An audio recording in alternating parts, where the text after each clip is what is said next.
Derivatives trading involves substantial risk of loss and is not suitable for all investors. Past performance is not necessarily indicative of future results. So stressful when the world's on fire. Good God. I can't look at this, guys. Like, my strategy is you buy it and you hope that you got a good spot. Yeah, but we all think you're crazy. You don't fight this. No way. The markets are freaking out and you don't think that anything is wrong? Come back tomorrow and I'll lose it all. Should be fun. Good morning, everybody. Well, it is Monday, and this is like the first real Monday of the new year, right? Actually, it is the first Monday of the new year. We had Thursday, Friday, we did stream, but you know, those days is gonna be kind of like a little bit iffy. They were a little bit iffy, I would say. I'm not so sure that the liquidity will really truly come back until the non-farms. But look at the DOM, it's doing okay. All right, meanwhile, wow, APOL's already having, so no power here. Big ice storm has wiped out so much damage just from trees falling everywhere. Yes, well, they were expecting a pretty big ice storm, but I did not think that it was gonna like take the power out and everything. Brad says we got 7 to 8 inches of snow. Man, I really feel like we got left out. But you know what happened was most of the storm went north of us. We still got snow though. I went skiing on Saturday, and it was brutal. It was not, you know, I was hoping it'd be a nice powder day and all that, but it really wasn't. It really wasn't a powder day. It was just like moguls everywhere, and I got beat up good. I got beat up good skiing. But here's the thing. Let me tell you what. There's more coming.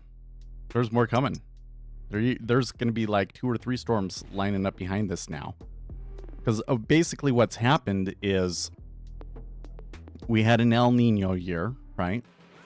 So it's not cold enough to get snow unless that polar vortex comes down and sweeps down across the country, right? And the way that it's running right now, it's like all of that warm air from El Nino hits that polar vortex and creates this like insane ice storms in the Midwest. Oh yeah, power gone out like everywhere in counties, slept to trees falling all night. So much ice it has been killing healthy trees. Man. Because I mean, in your area, there was probably an ice storm like that once a year, right? But it didn't not be killing so many trees. That's wild.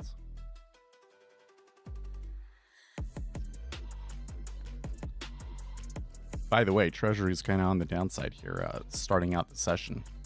You know, we haven't even gone into the charts. Let's go to the charts. There you can see it's a little bit of a jump at the start of the session, and they are currently pulling back. We're gonna have to keep an eye on that. Maybe it turns around. I don't know, we'll see how this day goes. Today could be a relatively important day because you're gonna get more action, right? S&P 500. Ooh, okay. S&P is on the upside, maybe making a run for the 6,000 again. Or sorry, 660.30. Oil, man, oil still looks amazing. What's going on in the oil market? I think I missed something because that is too good. Gold and silver is still kind of meh. Copper. Ooh, copper. Huge jump in copper. Oh, that's very interesting. And the Japanese yen jumping really big and the dollar falling. Bitcoin still just below 100,000.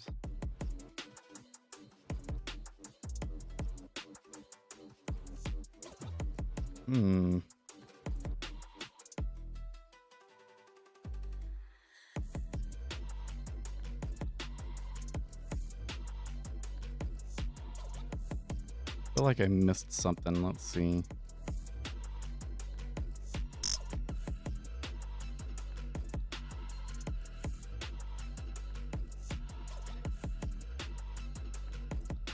We do have some numbers today, don't we?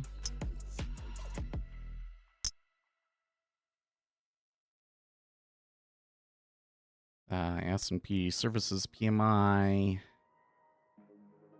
factory orders, core durable goods, 3 and 6 month, 3 year.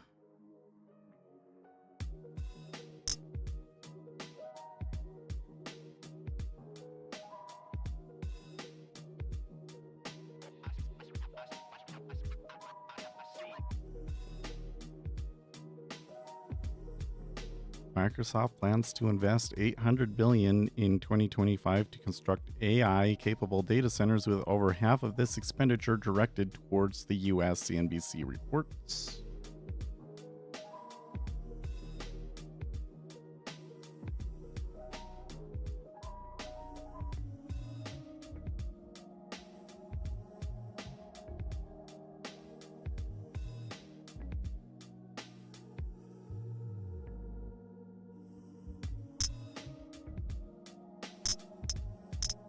Let's see here. Ueda stated that he plans to increase interest rates with continued economic improvements, but added the timing of an adjustment is dependent on the economy and inflation. As it stands, U.S. Treasuries are at lows. Okay, so that explains some of that movement with the Japanese yen increasing.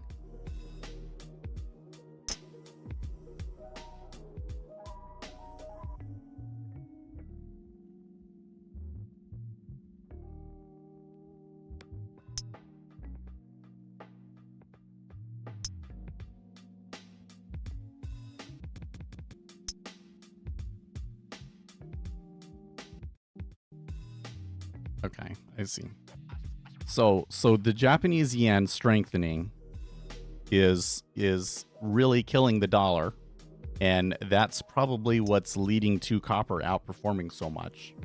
Or also with oil, well, we got a weaker dollar for starters, and then on top of that, there have been, things going on in Ukraine, things kind of heating up over there a little bit, perhaps adding some risk premium to it. The dollar also explains why gold and silver get hammered.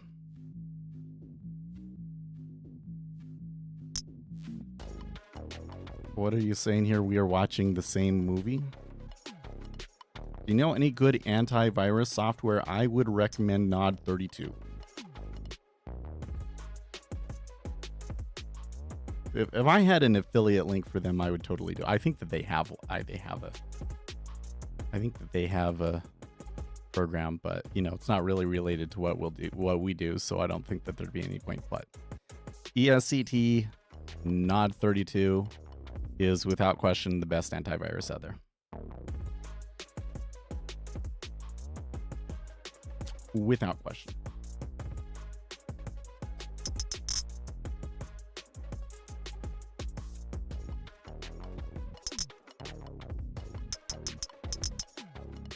Have you heard that VA is getting the first fusion power plant in the U.S.? No. I thought that they were still doing experiments with ITER. I think it's probably a little bit more complicated than that. I wonder what they're doing. Is it that they're going to try and build like a plant that they think will actually produce more power than it takes, and they're going to build it in VA for 2030? Okay. What were Brad saying? We were watching the same movie. Were you referring to the whole fusion thing?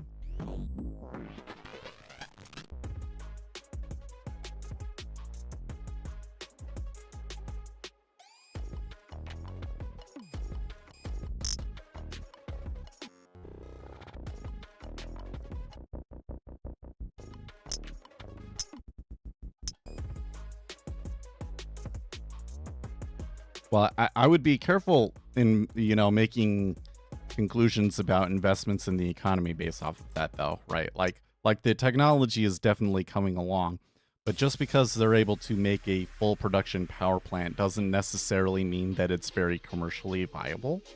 You know, like the big problem with, fission nuclear power plants is they're very expensive to build, right? You have to use a lot of very high quality concrete in addition to all of this other technology. There's all of these things like thorium reactors and molten salt reactors. Really exciting technology. Like there's things about them that would be really beneficial. Like the thorium reactor would be good because then it's not an excuse to build nuclear weapons, right? Because you can't turn that into weapons grade stuff. The molten salts are interesting because it can basically prevent a Chernobyl type of an event. But those technologies, for instance, the molten salts. Okay, so you've got these molten salts going through pipes and stuff that corrodes the pipes. And so it's very expensive to upkeep a power plant like that. So with the technology that we have right now, even though they're doing research on molten salts, it's not to the point where it's very commercially viable, right? And it might be the case with fusion that, it works, but it's not efficient enough or, sustainable enough for it to really replace our current power sources. So, okay, so the treasuries did back up a little bit there, by the way.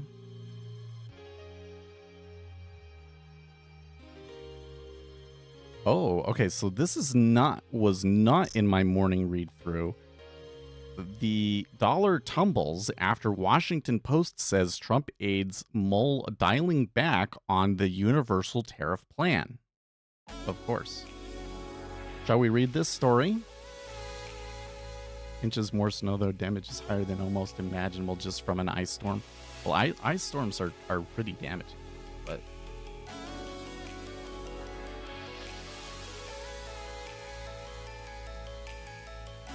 When I lived in the Midwest and there was ice storms, there was always damage for sure.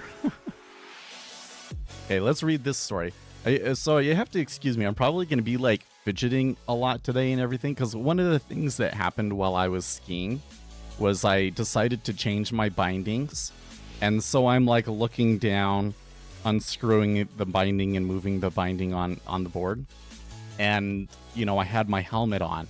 And so when I was done, I lift my neck up and I'm like, oh man, my neck is sore. So I think that my neck was sore from like holding the helmet like this, So I'm kind of like, I feel really uncomfortable because my neck is just sore. I can move it, fine. Sometimes I get these spasms that just like I can't even move up. But no, but it hurts to move. Like I can't, it's hard to lay down because then it hurts. Okay, let's read this story. U.S. dollar slid on Monday after reports emerged that President-elect Donald Trump's aides are considering a revised, less strict tariff plan. Surprise, surprise. While Trump's 2024 campaign promised a universal tariff on most imports, the new proposal would focus instead on imposing tariffs specifically on critical imports, according to the Washington Post, citing 3 people familiar with the plan. Trump repeatedly claimed during the campaign that he would implement a universal 10% to 20% import tariff on all foreign-made goods going into the United States. He also spoke about a 60% import tariff on Chinese goods and a 100% tariff on all imported cars. Here's a quote from the Washington Post. 2 weeks before Trump takes office, his aides are still discussing plans to impose import duties on goods from every country, the people said, but rather than apply tariffs to all imports, the current discussions center on imposing them only on certain sectors deemed critical to national or economic security, a shift that would jettison a key aspect of Trump's campaign pledge, at least for now, said the people, who cautioned that no decisions have been finalized and that planning remains in flux. Okay, so this is a trial balloon is what this is. This is what we can actually do legally, is things that are important to national security, we will put tariffs on them. Yeah. Because if they did a blanket tariff, I don't think that would survive the courts, but you never know. You never know. And I've always said that, right? But 3 people familiar with the plan, that would be like what, Lighthouser? I can't remember all the guys' names. But like there's 3 of them. That sounds like that is Trump's economic advisors. For some reason, they're not going on the record with their names, but I think that we could probably guess who they are. And they're putting that out there to see how markets and the, the base reacts, right? So let us see how the base is reacting. Go to some of these ones. I'm going to guess that they probably won't be too upset. I think this trial balloon is going to fly, but let's see. Either Chinese electric vehicles will get tariffed or we'll regret those absolute pieces of crap being in our country, believe me, says April. Yeah, that... If there's any sector that's going to get the tariffs put on, I mean, we already have the tariffs put on the Chinese electric vehicles, right? I mean, I've heard a lot of stuff that's saying that they're pretty good. Like that if they were allowing the Chinese electric vehicles into the United States, that everybody would be buying them.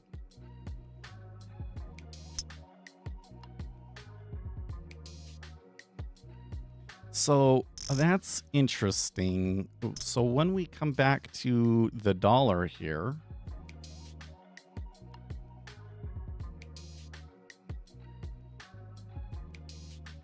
I still really think that move right there is from Japan and not necessarily this tariff plan. So if that is the case,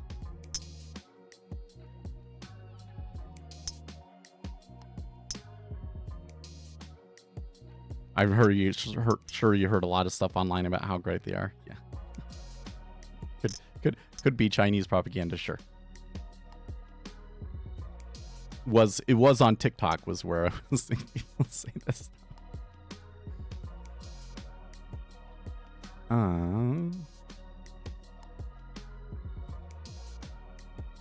$42 billion high-speed internet program money was laundered and used for programs it wasn't intended for.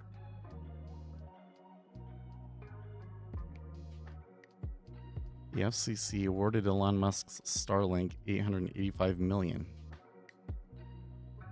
And Joe Biden revoked it. All right. Okay. Let's see here. Oh, more from the Washington Post. Preliminary discussions have largely focused on several key sectors that the Trump team wants to bring back to the United States. The people said those include the defense industrial supply chain through tariffs on steel, iron, aluminum, and copper, critical medical supplies such as syringes, needles, vials, and pharmaceutical materials, and energy production, batteries, rare earth minerals, and even solar panels, 2 of the people said. Washington Post report sent the Bloomberg Dollar Index tumbling early Monday.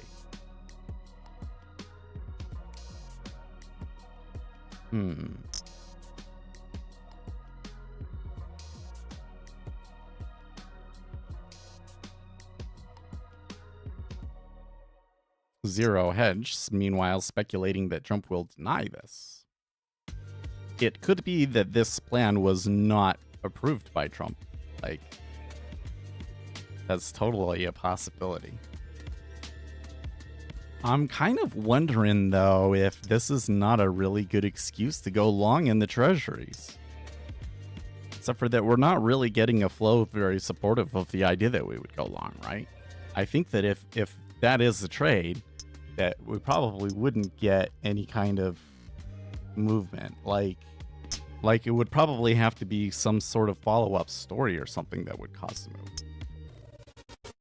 Well, no, I take that back, because when the equities traders come in, they might start to trade it, right?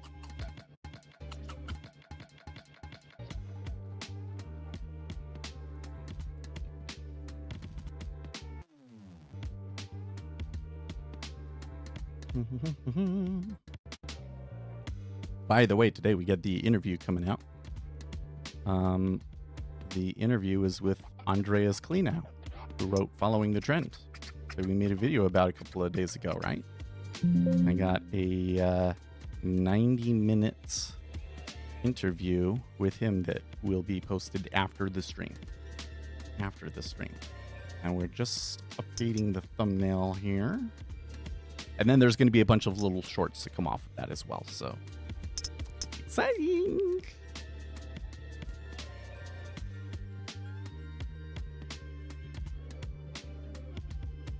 Good morning, Uzi. How are you doing? I bet there's no ice storm down in Florida.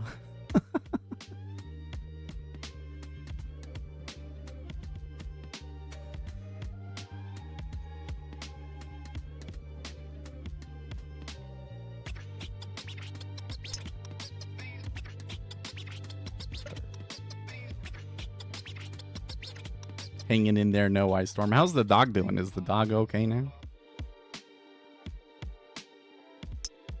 Probably not okay, but like maybe you've adjusted at the very least, right?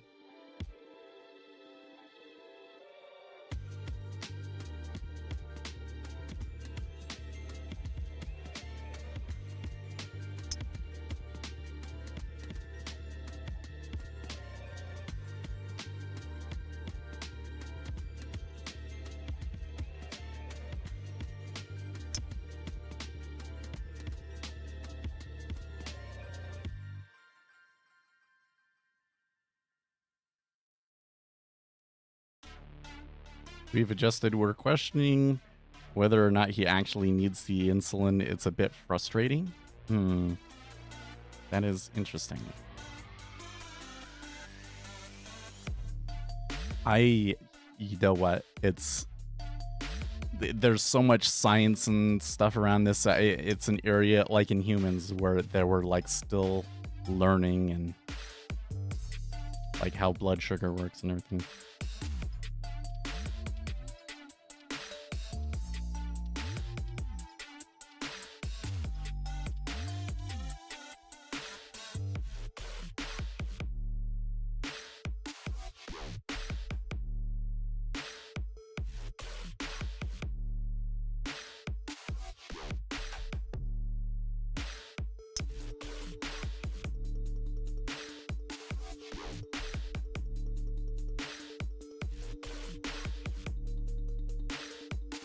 I have read and researched everything I can about this to the point where I can pinpoint when his BG levels are going to be at their nadir using the documented insulin concentration curve from the manufacturer. That's interesting.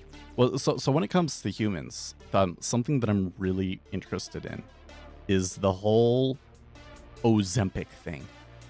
Because whenever I see this come up online, there's this army of people that are like, see, it's just because you don't eat as much food. You're just eating too much and that's why you're fat. But from everything that I've seen about it, Ozempic also controls your insulin. That it basically, it treats insulin resistance. And there's been studies on this, like trying to, like in the studies they've been trying to like suss this out, but none of them really, I think, do it conclusively. So like one of the ones that I saw, one of the arguments that I've seen rather is that there was like 2 major trials for Ozempic, and in one trial they, after the people had lost weight with it, they told them to stop taking the medication, but continue with lifestyle improvements. So continue to eat, the smaller amount that you were eating. And on average, the participants gained like 2/3 of the weight back when they went off of the medication. So, of course, because you don't have a very controlled environment, the chances that they actually stuck to like their calorie targets and all of that sort of a thing are pretty low. But let's just say that we had a different experiment where we were completely able to control their intake, right? Like they go off of the Ozempic and they're living in some facility where they control all of the food that they eat, right? What if even under that circumstance, they still on average gained 2/3 of it back, right? That then I think would be pretty solid evidence for that it's not just about calorie intake, but that these people have developed insulin resistance in some manner.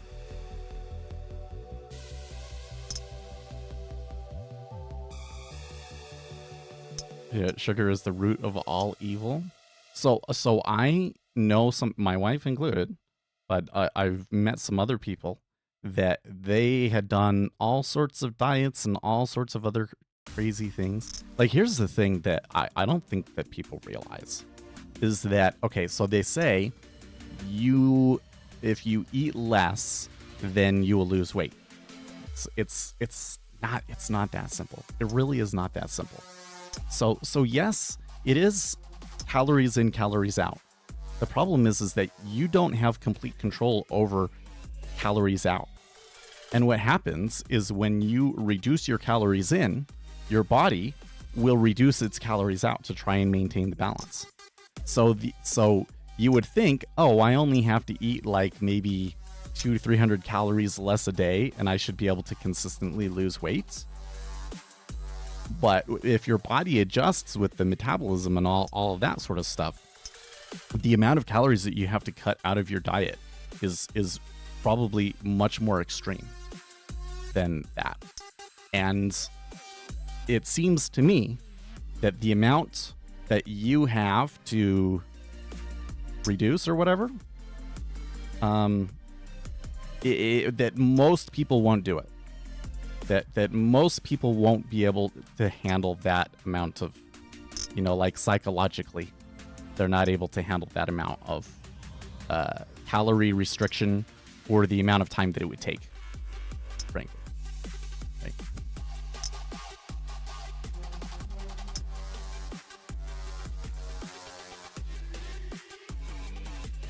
Problem is what cutting your calories does to our behavior and our perception. Well, it's not just behaviors. So like there's one thing which is like you cut calories, then you will find yourself sitting around more, or like you exercise, then the times when you aren't exercising, you'll find yourself more stationary. But it's actually like way worse than that. Like your body will produce more or less of certain kinds of hormones and so forth. So like this is one of those problems where so this kind of gets into these other things that like, okay, if you have depression and anxiety, you need to exercise, because basically what happens is when you have too many calories, your body decides to make those hormones, and then if it's making too many of those hormones, and then you get the anxiety and depression. So they're all kind of interconnected, right? Apparently I can't type well on the phone, says Apol. Yeah, let's read that. And any results people have from GALF, those crack WADS diets and stuff, simply lost weight because they stopped either a bag of chips or 5 sides a day. Shocking. Well, so there's been a new research out in the past month that shows that the people taking Ozempic, that it does change their diet, and that these people in particular stop eating like chips and things like that. And companies are like, food companies are like really reeling from this. So this is actually probably a good thing, that it's going to adjust their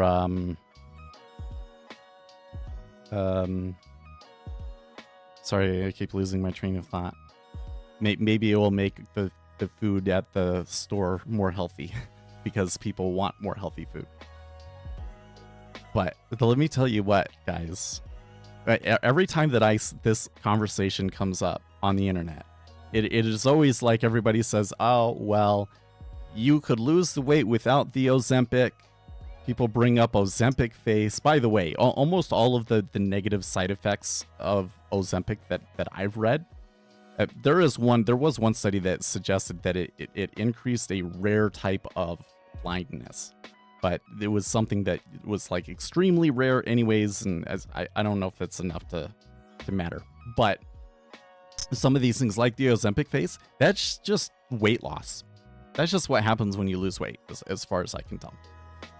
And the data that I'm looking at is this is like a real thing. Like, it will probably always be a controversial thing, at least for a generation or two. Because to be honest with you, let me tell you what's really going on here.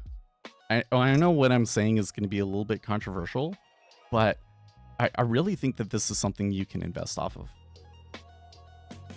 People are proud of that are healthy, are proud of the body that they have. There's like, I utilized self-control, I exercised, I built this, I'm better than other people, this shows, my self-control, etc., etc., etc., right? And so people are upset when the Ozempic comes along because it's like, oh, you can achieve that without the self-control, is what we think, right? And so people, I think, kind of want to rag on Ozempic because of that. But make no mistake about it, this is a real society-changing trend. The number of people out there that are using it is startling.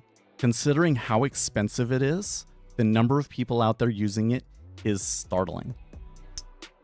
Weight Watchers, they're working on a version of it that they'll be able to put out for cheap. When this is cheap, I think that you're going to be looking at a situation where maybe 30-40% of the population is using it. And I'm not even joking. It is creating major changes in the way that people eat and live and all. Like, this is a societal change, possibly on par with the amount of societal change that came with the introduction of the pill. Birth control pill, right? Not as influential as that, but it's in that same kind of, that's like an S category, right? Medication change. Can you imagine the United States with obesity not being a huge problem? That's gonna really, really shift a lot of things.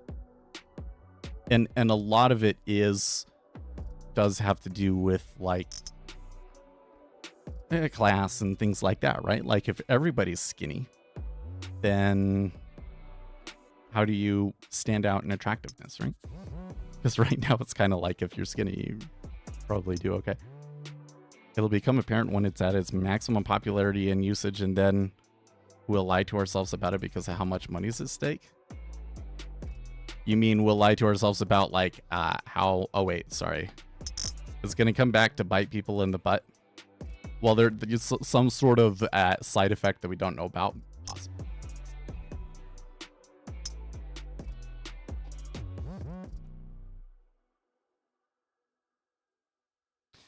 But here's my larger theory.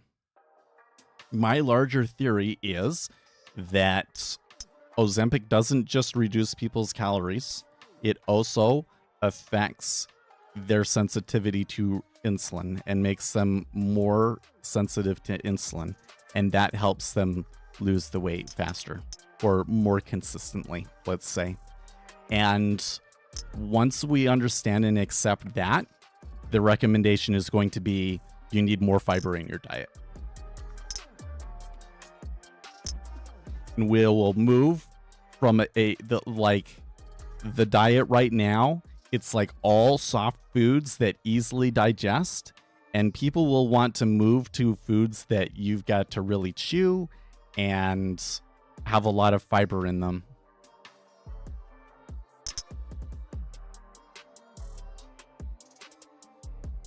Once you get once you solve the insulin resistance with the right kind of diet. So in other words, it's not just the calories in, calories out, it's also what you eat. And we are not eating enough fiber.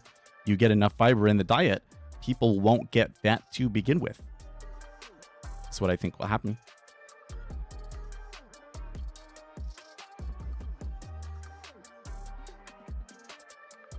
I didn't start going, well, you're a man though, Uzi. No, you count as much. All men can lose weight a lot faster than like for me. I think when I lost my job and we still hadn't received the unemployment and all those things, and maybe we go back into that again in March. I mean, it's a brutal job market. Hopefully I find a job before then. I lost like 10 pounds very easily. I don't have to change very much to go down or up. Whereas my wife, she can literally eat like a quarter of what she was eating before and still nothing changes.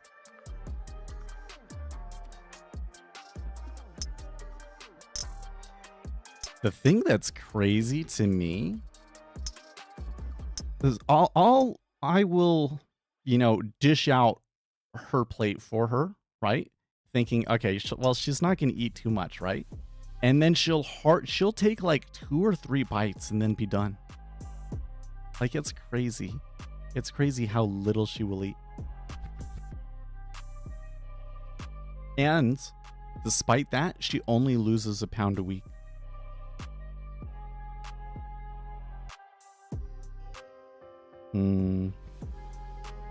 I told her eat the same thing that I do for lunch, and she's down 25 pounds. Oh, okay, that's not bad. Well, wait, how much did she weigh to begin with, though?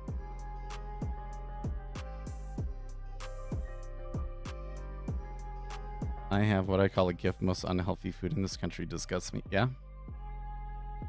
Well, I don't remember where I learned this from. You can look it up, but basically, like, your body stops producing new fat cells when you become an adult. So like, the fat cells themselves stop dividing, and when you have more fat, it just puts more fat into the cells rather than creating new cells. So if you get fat in your teenage years, it's more harmful than if you get fat in your adult years, because you will create more fat cells, and then fat cells have all of these effects, right? Like, fat cells produce chemicals and things that affect your insulin sensitivity, right? So it's like, you're a kid, you get fat, and then you have insulin resistance, and because it's like the number of fat cells, you'll always have it. And then that changes the way that you have to eat in order to maintain a healthy weight amount, right?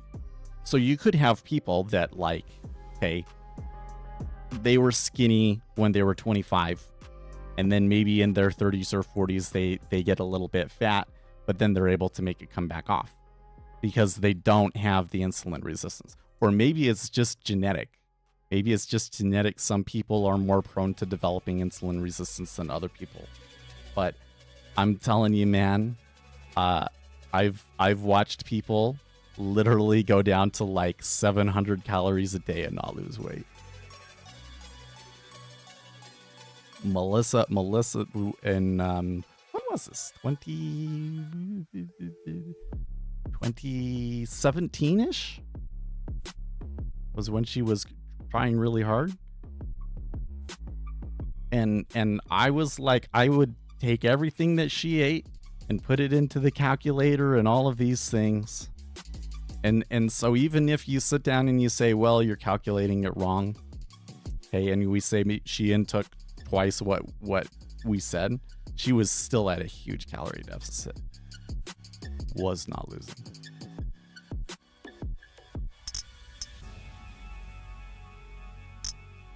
Over the holidays, my sugar went up 2 days, and that took a week I didn't gain any weight, but the impacts of the sugar. Oh, yeah. To the point, if you get to be an adult, and you don't have those unhealthy foods, and when I say an adult, I mean like over the age of 26. Oh, are we getting a news event? Okay, so what I'm hearing from the news squawk is that Justin Trudeau intends on staying on as party leader until a new leader is chosen. Of course, a story, we haven't talked about this at all today, I apologize, but Trudeau is apparently going to step down as prime minister as early as Wednesday. I'm not sure if that's the thing that's moving the market. Uzi says Fed's Cook is speaking.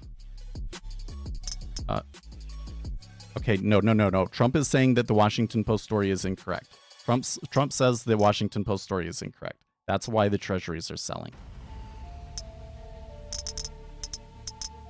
Oh, I think you can go more than that. Come on.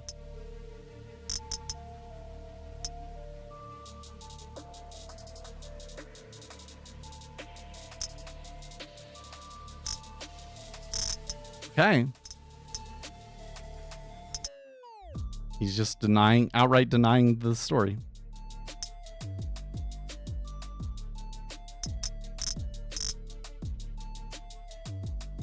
Kind of makes me question now if it really actually was a... Okay, so the Washington Post story was that Donald Trump is not going to be doing across-the-board tariffs, and instead will be doing targeted tariffs, according to 3 people familiar with the matter. Trump saying that story is outright false now.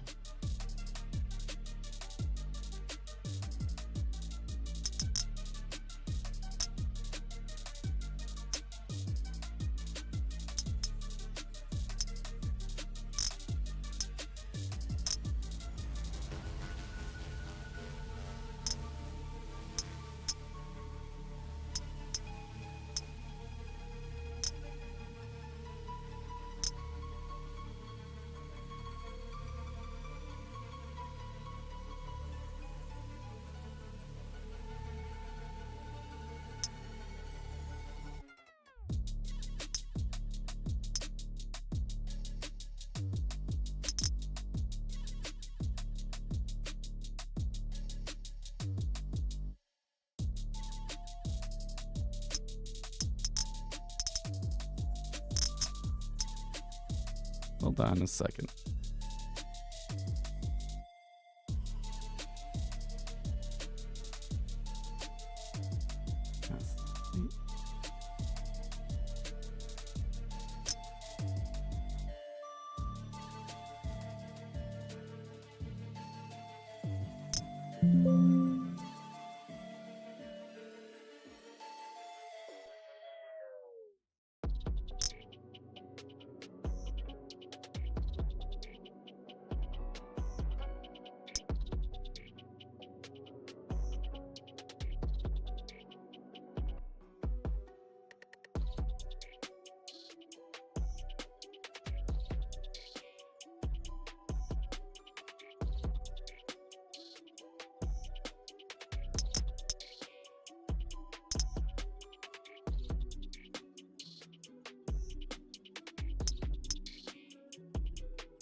I think I downloaded the wrong one. I'm just trying to get this thumbnail correct.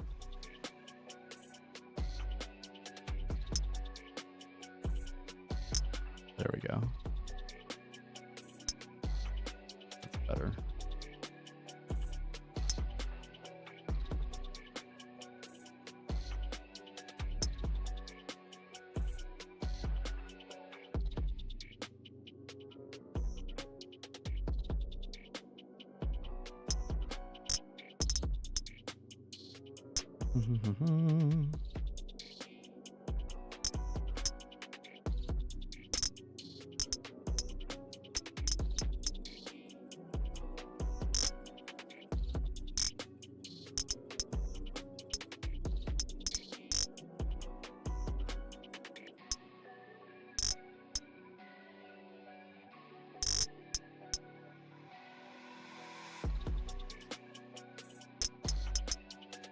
Ebal says in a trade, woo, I can hardly see the screens. I'm on the phone and I'm still forced to stay for it. Yeah. Super annoying, right? Okay, so, oh, I got filled on these, huh? Okay.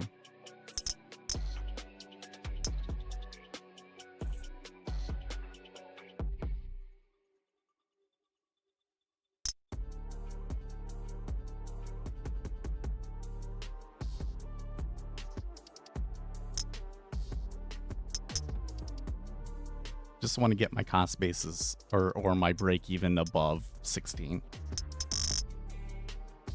Better.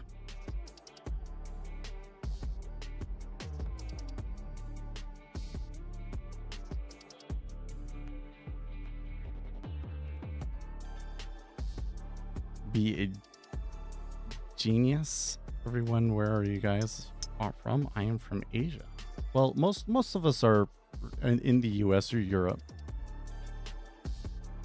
Have you ever looked at any of William Blau's work? That name sounds familiar, but I don't think so.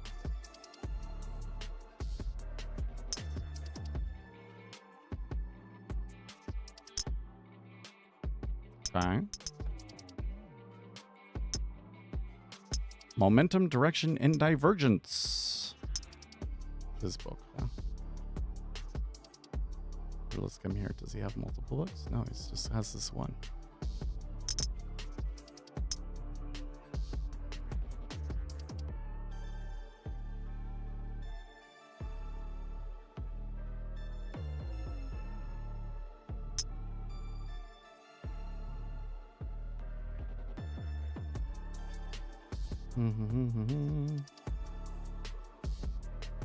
Let's see here. Introduces double smoothing.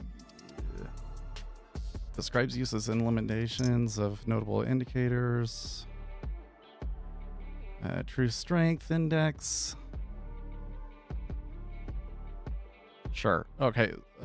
Shows how these indicators improve effectiveness of oscillators like RSI, MACD, blah, blah. Okay, so what I'm seeing here, yeah, I got to tell you something. Here's something that I don't think that most retail traders realize, okay? And this is because of something that technical analysis teaches that is completely and utterly false, okay? The thing that technical analysis teaches that is completely and utterly false is that the market is the same on all time frames. That whatever patterns and things that you are seeing on a 1 minute chart, you can see and apply on a 1 day chart. It's just absolutely false. So the issue is that when you're talking about momentum strategies, a momentum strategy is not really predictive at all. So like you could come down and you could say, when this pattern happens, there is a greater than 50% chance that we are going to move up over the next month or something like that, right? Okay. And that would be quote unquote predictive. Or you might be able to predict returns. Like, okay, when this signal happens and you go long, you don't win more than 50% of the time. But the times that you do win, you make more than the times that you lose. And so you might be able to say that it is predictive of like the return on a risk-adjusted basis or something like that, right? But momentum strategies, what they're actually doing is this. Anytime that the thing, if we're going back and forth, right? And we're going down and then we're going up, right? Like, there is a point at which the trend starts. And if you can just trade at every single one of those, you can make so much on the trends that it comes out. So there's nothing predictive about it at all. You're taking a shot on every single shot, right? And you make so much when there's a trend up. And that's the whole thing, right? Okay. Well, the problem with that is that it doesn't translate down to like a 1 minute chart. Because if you're only in for that day, then you're not going to make enough. In order to make enough for those to cancel out, you have to hold these for months. You have to hold these for months. So it's not the case that the market is the same on all time frames. And so most of the stuff about quote unquote technical analysis that you will find in books are actually talking about momentum strategies used on daily bars. And if you take those and try to apply them to a 1 minute chart, it just doesn't work very well. So there's a lot of retail traders that have kind of been tricked by this. They're like, well, technical analysis works. For what we do, it does not work. Technical analysis of just a price, if all you have is a 1 minute chart of price, there's not a whole lot you can do with that. There's a lot of retail traders that think that they are being successful with that, but as far as I can tell, they're not actually generating alpha. They're just, you know, in a market, they're just in a bull market, right?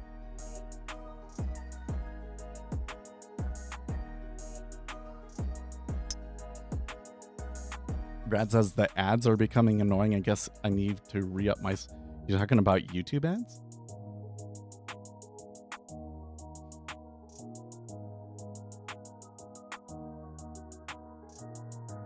Anyways, so for this guy that you're talking about, well, it sounds like, you know, he's probably doing momentum strategies.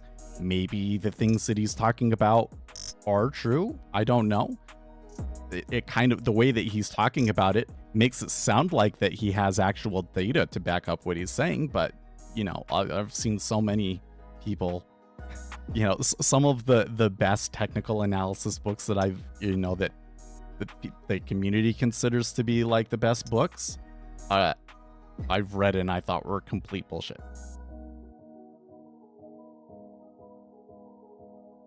Yeah, Google Chrome officially killed ad blockers.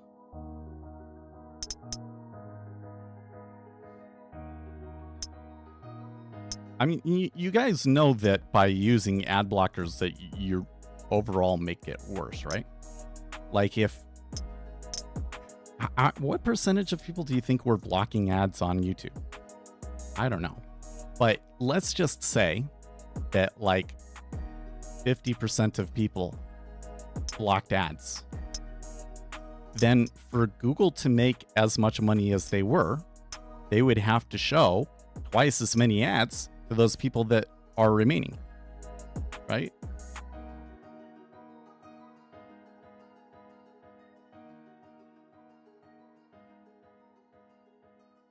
So I personally have never used the ad blockers like that. I use the Brave browser, and Brave browser has some things built in like that, but I don't use things that like block ads on YouTube.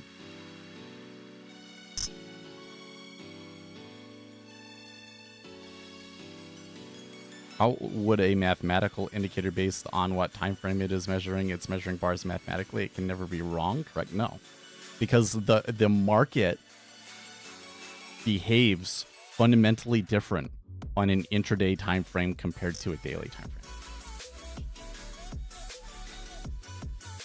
Google makes more than enough in the advertising space. I'm not so sure about that one.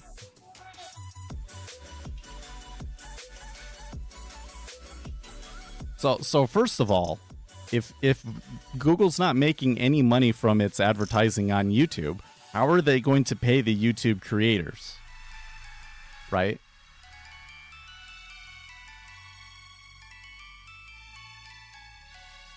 But number two, well, okay, the way that the market works, the market doesn't work as like there's a certain amount that you're supposed to be able to make, and we can determine where the, you know, it's all relative, right?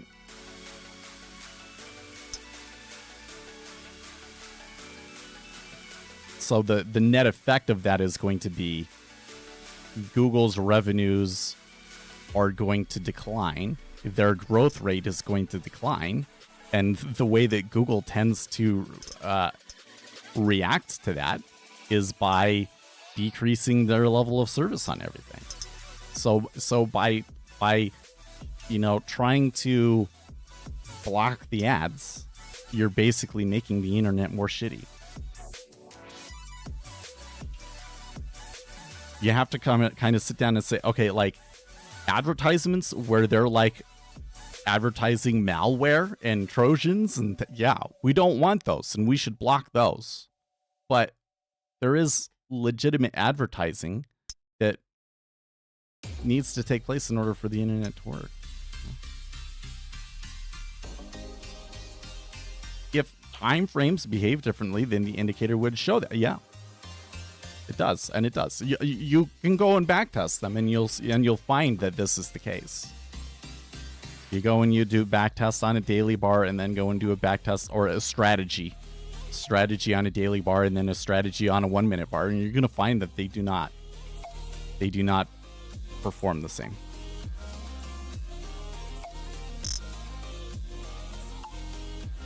I should add that these kinds of effects that they're taking advantage of, like momentum effects, in order to realize the profits from that, you have to do it over a wide basket. You can't just, so I think a lot of people, what they want to do is they just, I'm going to trade the S&P 500 and I'm just going to slap these indicators on the S&P 500 and follow the trading strategy on the S&P 500, right? Probably not going to work. These guys that are managing portfolios using momentum and so forth, they're doing it over like hundreds of instruments, and it's only after hundreds of instruments that you get enough data points for the performance to come out.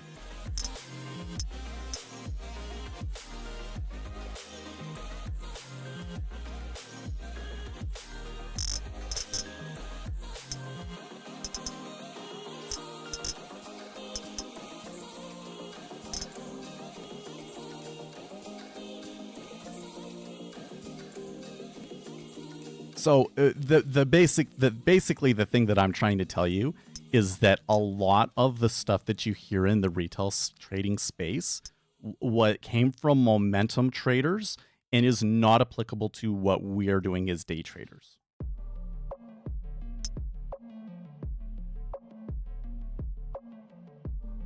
Okay, a momentum trader, something like that just happened today.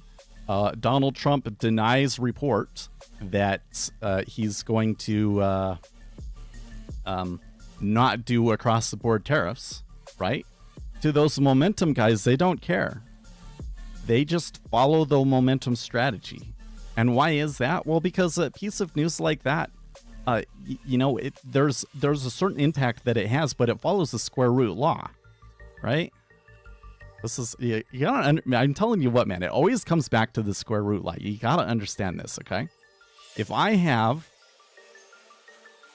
able to trade a lot of something, enough to move the market, right? I trade 1,000 of something and it moves the market a certain amount. Okay, so then if I come in and I trade twice that much, I trade 2,000 of that. Shouldn't that move the market twice as much? But it doesn't. It moves the market 1.414218. It's like the square root of 2, right? Follows the square root law. So if you graph that out, it looks like this. Okay. So of course, if you go out to infinity, then the impact is infinity. But there's kind of like a ceiling here on our, on human levels, right? So what this basically says is, because of the limits of liquidity, there is a limit to how far the market can move. Now, that is under normal circumstances. The impact actually kind of goes like this. There is a certain point at which the size is so much that the market just becomes unhinged. Okay. But under normal circumstances, there's kind of an upper bound to how far it's going to move. Okay. So that's like, if you're day trading, that's like the most you can reasonably make, because you don't want to be in the market when it's unhinged. That's those destroy accounts. That's the reason that the market becomes unhinged, is because all of the market makers basically pull back from providing liquidity. Right.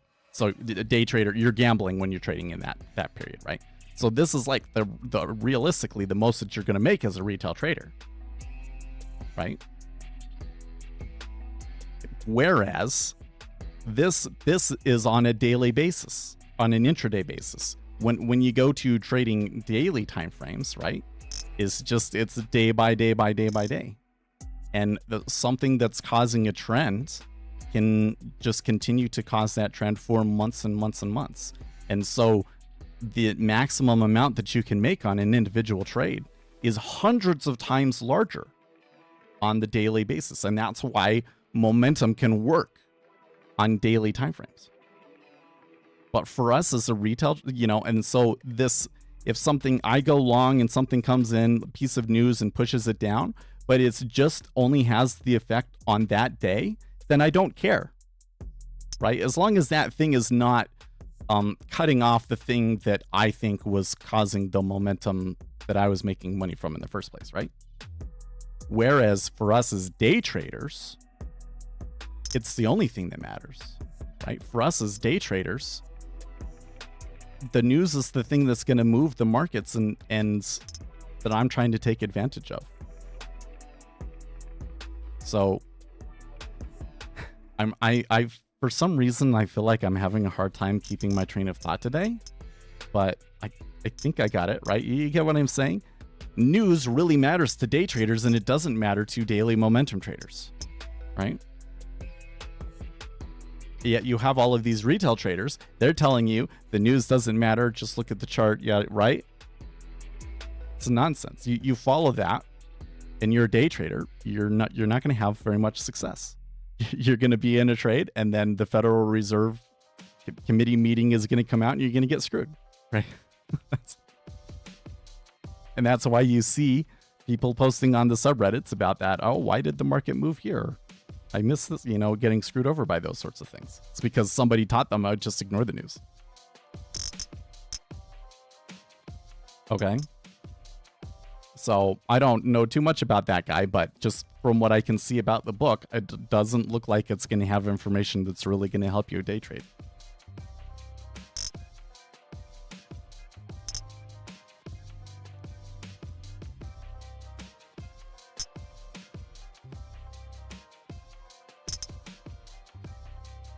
Yes, if you showed me a chart and hid the time frame, I would be able to do, and of course it would have to be a long enough data series, but you could tell the difference between a daily chart or a 1 minute chart. Yes, you absolutely can.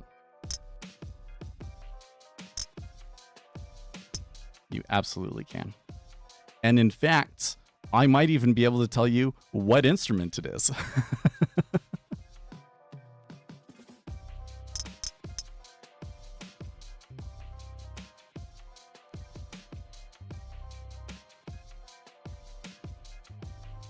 I mean, largely speaking, when you go to daily charts, there is a large degree of time series momentum, and intraday charts, there's a lot more randomness. Like that's the big thing that challenges us as retail traders. If you're trying to day trade, is that on our time frame, there is just a lot of noise. So again, I can go and I can take 100 different 1 day charts and pick and choose between which ones I'm going to trade, and trade momentum with like some sort of moving average crossover sort of a thing involved and all of that, and make money. There are funds that do that. If I trade a single daily chart doing that, if it's the S&P 500, you might be able to make that work. I've not heard of anybody, I'm not aware of anybody doing that, but might be possible. But if you come in and you do a 1 minute chart, I really don't think that you can get that to work. I've never seen it. And you're talking to somebody that's back tested literally thousands of strategies.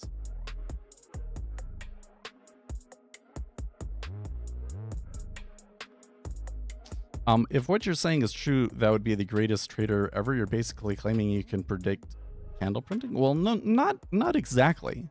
So what's going to happen is there can be certain statistical properties about a chart that you will see on a daily basis and not on an intraday basis, and vice versa. And that does not necessarily mean that you can predict whether it's going to go up or down in the next 30 minutes, right? So a statistical inefficiency does not necessarily translate to a profitable strategy, unfortunately.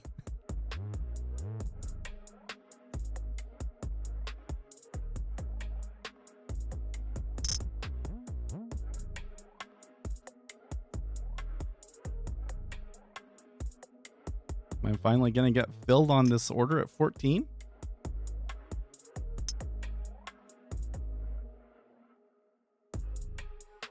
By the way, I'm in this purely because of the news, right?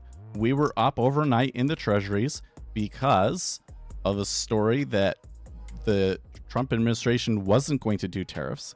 We've been moving down in the treasuries for the past like 2 months or so because of this whole tariff thing.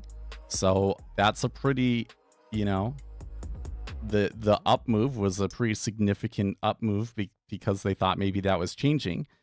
Now I would expect to see a move of equal or greater magnitude down. And that's the only reason why I'm in. I don't know if I have to go for the low of the day or anything, but I don't know what would be reasonable downside targets. Well, the low of the day is 12, so. But see, now I'm to the point where, you know, I can just let it ride for the next hour and a half or whatever.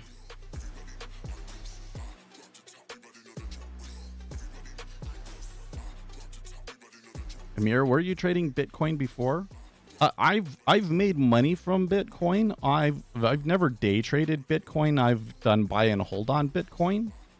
I got out of the Bitcoin market after 2020, essentially because I felt like that. I feel that Bitcoin is a negative thing for humanity, and I just don't want to be involved. Otherwise, after the decline in COVID, I probably would have bought it, right? But by that point, I was so fed up with the market that I was like, not anymore. But I made a few $1,000s off of cryptocurrencies. Yes, I did. And I do still own the garlic coin. That's a hot take. That Bitcoin is negative for humanity. Yeah, I guess it's a hot take. In the financial circles, that's not a hot take. Like, the thing that drives me crazy about Bitcoin is that everybody that actually knows what they're doing, all of the people with the financial experience, universally hate Bitcoin. So I've been doing these things where like, like I want to interview people more. So today you're going to see an interview with Andreas. He doesn't mention Bitcoin, but when we were talking before, we were going back and forth taking shots at Bitcoin. It's like I don't have to tiptoe around the professionals. They all hate it. They all hate it. Because if you really understand the financial system and you understand the macroeconomics, you understand that Bitcoin's end goal is crazy. An economy based on Bitcoin would collapse in the first recession. You'd have the first recession, and that would be the end of it. Got PMI here in 10 seconds. Good catch.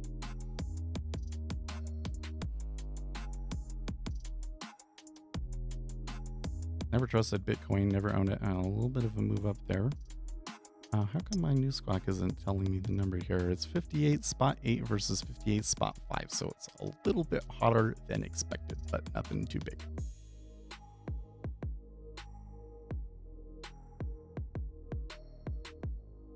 Like the thing that I think is so funny is, okay, first of all, Bitcoin is a deflationary currency.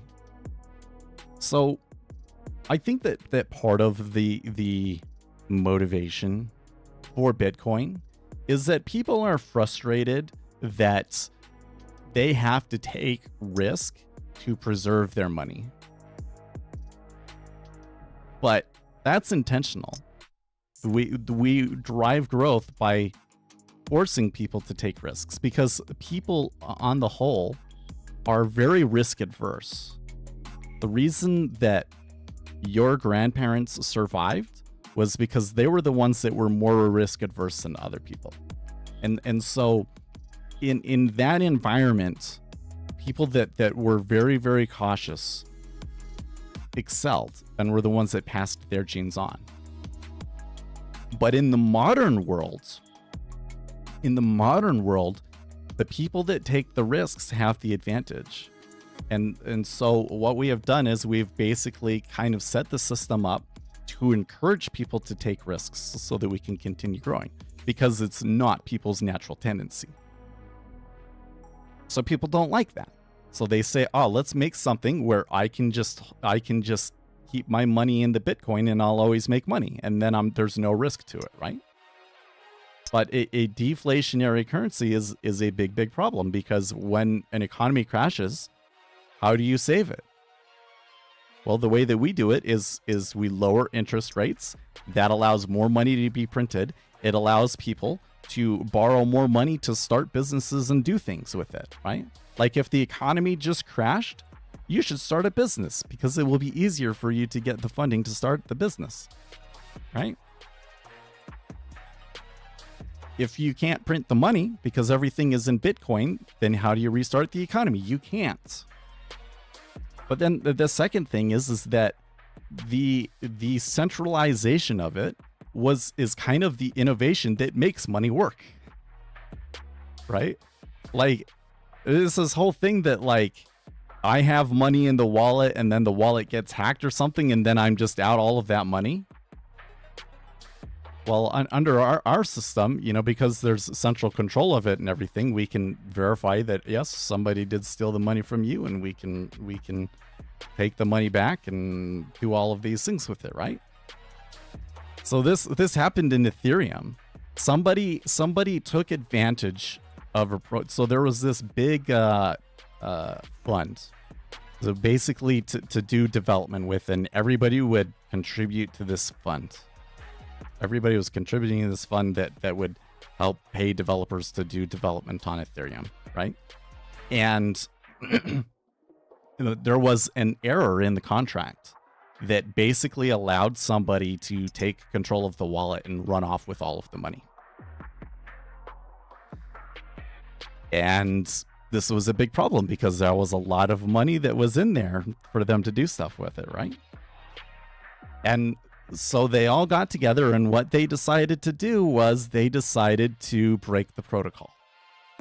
They did exactly what you would do with the fiat money. They made it basically just like fiat money, and they said, no, we're going to undo that transaction, patch the hole, undo that transaction so that that money is back in the fund.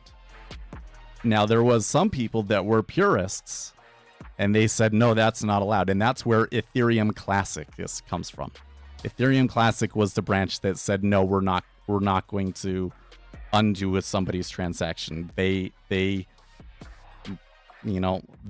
took advantage of the code. That's the way that it's supposed to work. It's legitimate that they got that money. Good for them. That's Ethereum Classic. Ethereum was the one that undid the transaction, right? So even within the cryptocurrency space, eventually they find out that, oh, actually the centralization of it is important. Well, the ones that Ethereum Classic, I don't think that Ethereum Classic is worth very much now. Let's go look at it.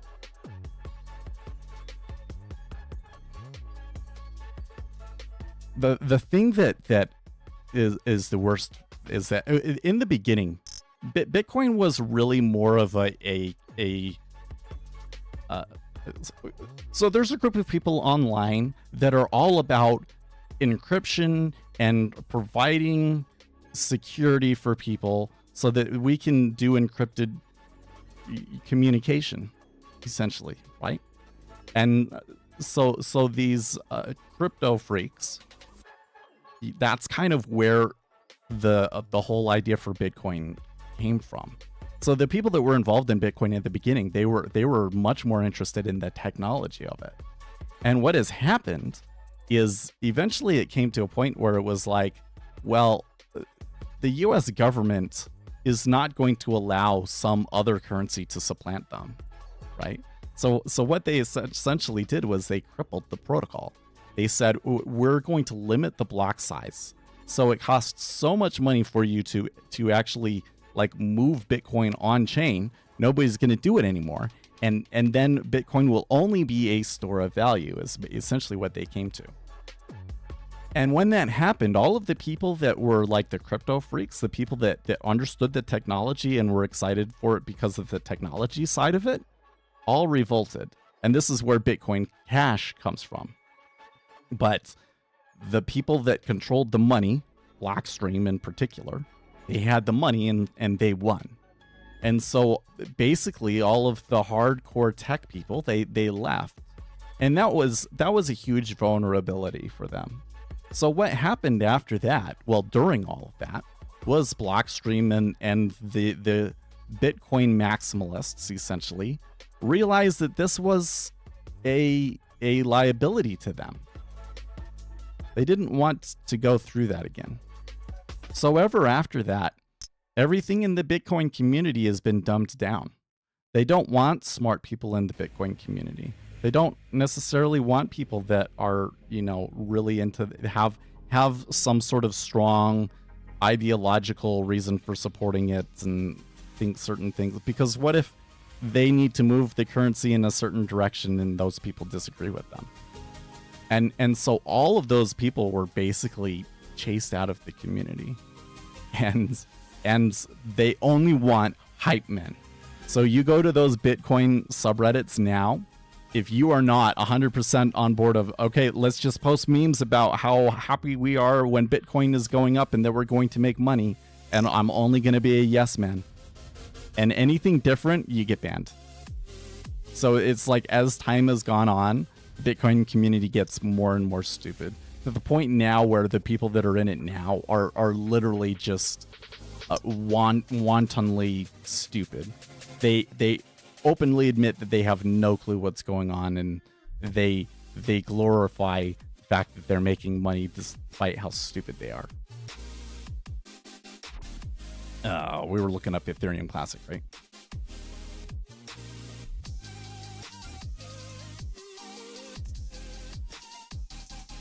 Wow. Ethereum Classic is only worth $28. Compared to if main Ethereum is worth what? 28 versus 3,000. Yeah, so Ethereum Classic lost that battle big time. It's the same with Bitcoin Cash, I think, is a little bit better.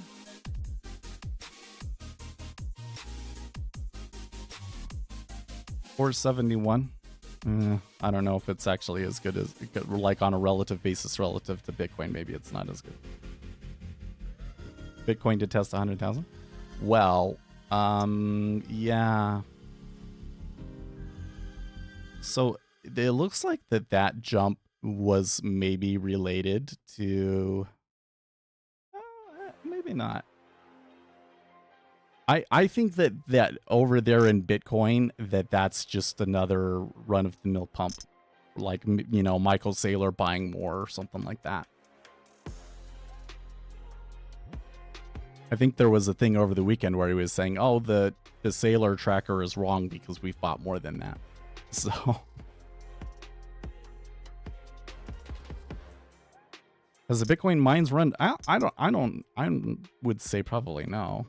Like, if it is allowed to continue, then it will probably continue to just go higher forever. Frankly. Now, the gains that you will get from that will be less and less as time goes on, right? So it's kind of getting to the point where it's not worth it. Like, you probably made more money from being in Nvidia than you did from being in Bitcoin, is my guess. If we have another rise from 100,000, like it's going to be like you double, in the next cycle, It's going to be like maybe you double your money instead of 10x your money, right? So over time, the profits in it are going to go down, but because and there might be an upper limit to it. So the upper limit to it is going to be all of the money that's available to invest in Bitcoin is already invested in it, right? The problem is that there are huge risks that come along with that. There's a lot of Bitcoin moving up has been propped up by fraud. So like straight up, without Bitcoin Cash, I don't think that Bitcoin would be where it is today. And Bitcoin, Tether is basically printing money out of thin air. They are. Somebody will come in and say, we want $1 million in crypto. Here's $1 million. And then they'll print them $2 million in Tether. So they're giving them a 50% loan. And then they pay back the loan with the profits that they make from the trade. So they're acting as a bank, essentially. So if that were to come out and Tether was,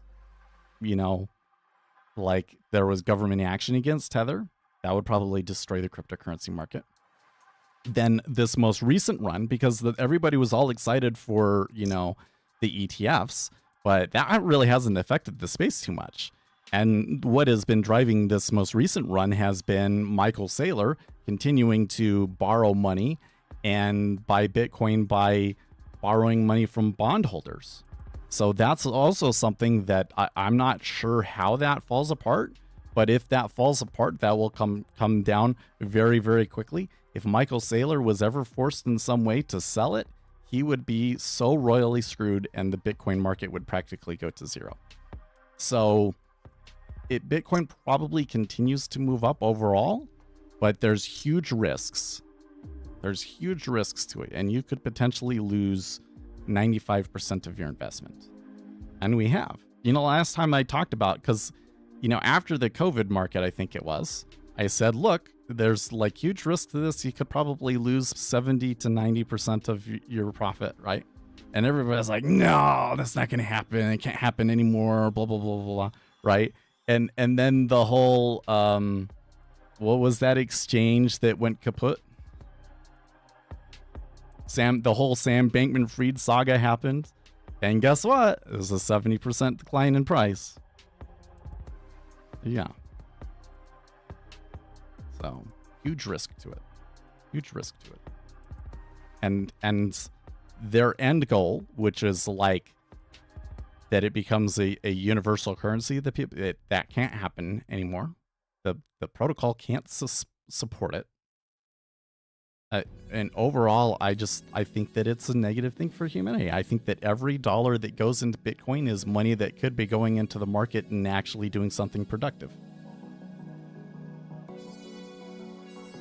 Whatever it is, it's not money. Yeah. Well, I mean, there was a time where you could use it as money, not very good money because it's not very stable. And by the way, when you look at the way that it's structured, the volatility will not necessarily go away. It'll just become limited. It'll be like, maybe you'll make 20%, but the amount that it will move in a day will still be extreme.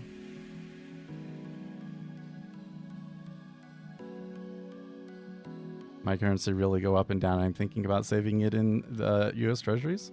Yeah, that would be in that situation where you don't want to take on any risk and you're just trying to protect yourself against currency devaluation in your currency. Going over to the dollar is usually the safe haven.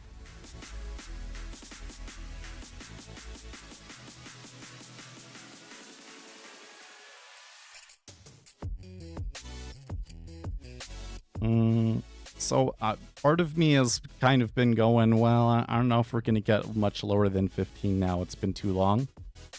But I don't see any reason why I can't keep it for the next hour. So we'll stick with it. But we already have a little bit of profit baked into it that I'd be happy with, so.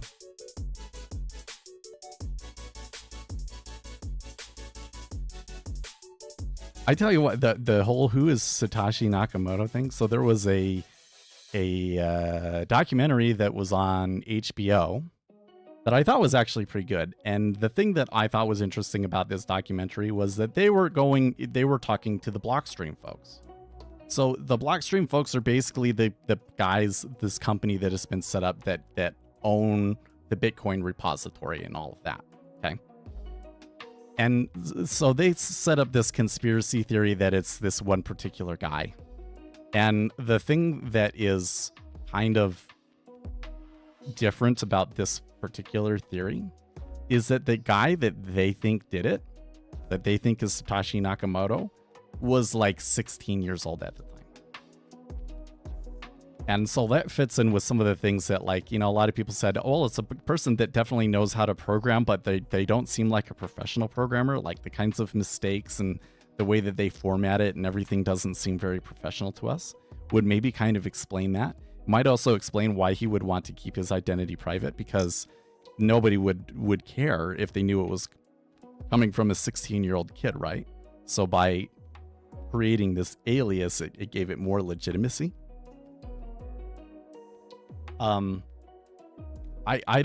They don't really have any real evidence to back up their theory, and I think that the whole documentary was really kind of like was BS, to be honest with you.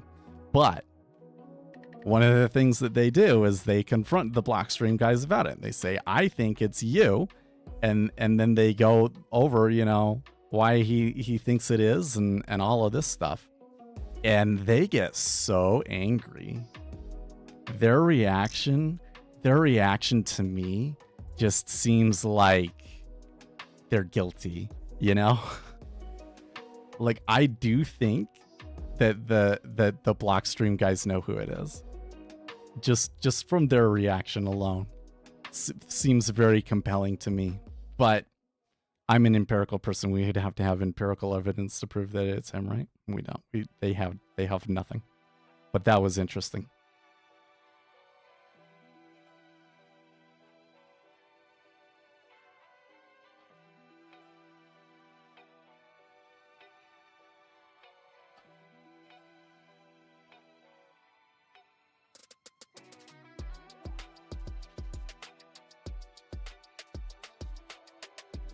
Sometimes I think back on it because I remember the day that Bitcoin was announced. I remember there was this original Reddit thread and everybody was in the Reddit thread. Like, I remember there being lots of comments about it. It was a relatively major thing. And everybody was commenting about like what they think that it would make it. And a lot of people said, oh, well, so it's designed to be a constant bubble machine. Goes up forever and ever and ever. And I always tried to go back and find my comment on that thread because I felt like I made a comment and I can't, it's too far back. I can't find it. But I remember saying, well, it seems like it is something that can go up, but if I don't know how to take advantage of it and avoid the risks with it, then it's not worth touching for me. And so that's why I didn't touch it. I think that if at the time I had invested some money, like let's just say that like at the very beginning, I had put a few $100s or a few $1,000s into it. Okay. You know, I would probably be a multimillionaire now at this time, but there's no way that I would have avoided things like, would I have had all of my money on Mount Gox and lost access to all of my money at Mount? Probably would have, you know, like, I don't know if I would actually still have it.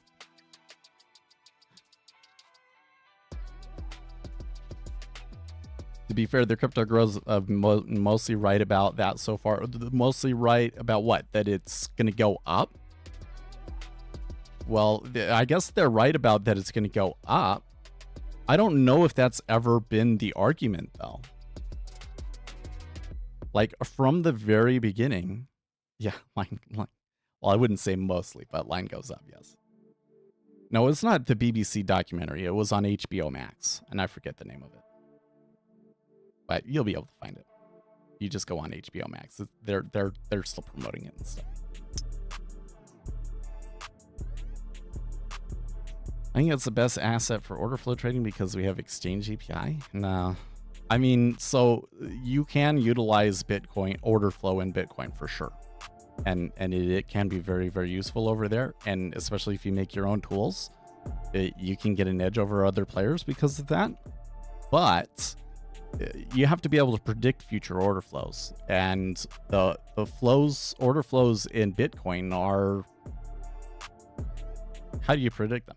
If you're trading Bitcoin right now, basically you are trying to predict when Michael Saylor is going to buy. Can you pinpoint in the next 30 minutes that Michael Saylor is going to buy or not? I can't. If you can't do that, then you're probably better off doing buy and hold in Bitcoin instead of day trading. But to the thing about have they been right? I would, from my perspective at least,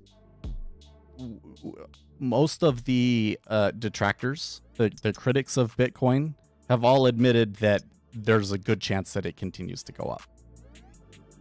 From as far back as I can remember, that's always been the thing. It's always been, oh yeah, it's going to go up and it's probably going to make a bunch, but at some point, you'll get screwed.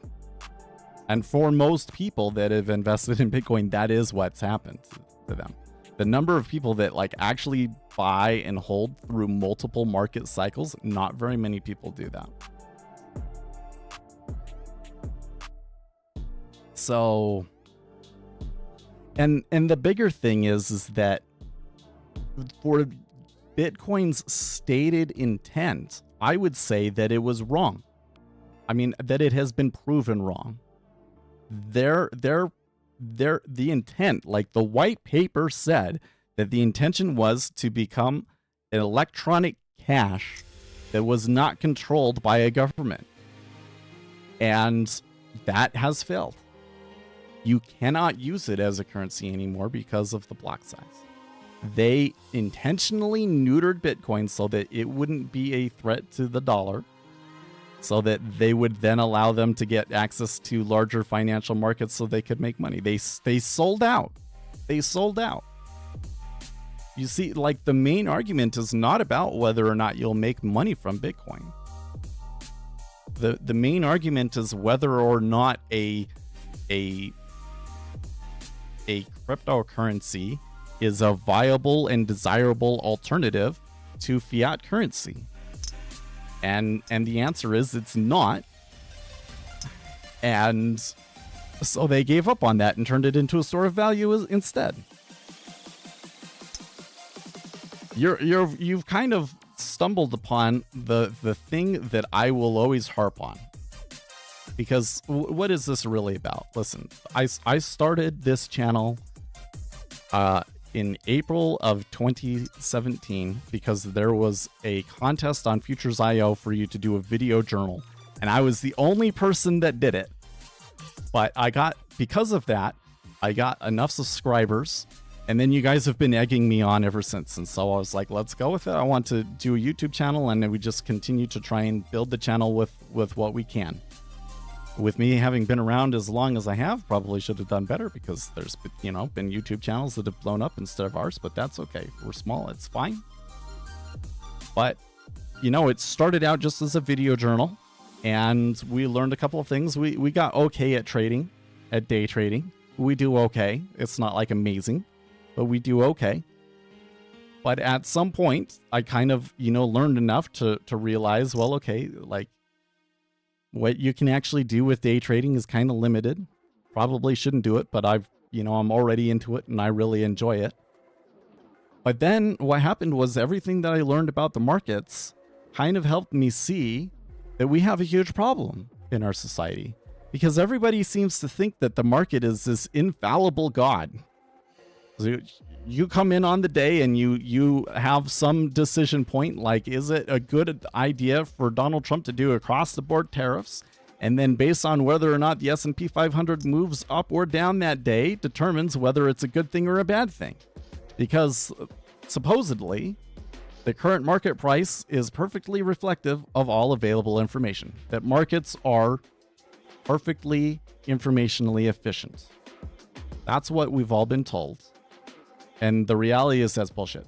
The market isn't anywhere remotely close to informationally efficient, especially not on a short time frame. And it's not until you get to a 3 to 5 year time period where the market really reflects like the fundamental macroeconomic conditions. And yet, society continues to use this idea that the market is perfectly efficient to justify everything. Hey, Bitcoin went up today. That must mean Bitcoin good. No, that's not what it means. It just means that people are stupid enough to put their money in it. And the problem is that we're making all of these decisions.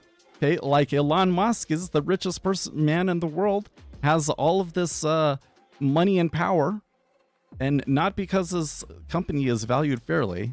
Okay. But this is how we're making decisions. And so the channel has morphed into me trying to explain to the world why markets are not efficient and why it matters that they're not efficient.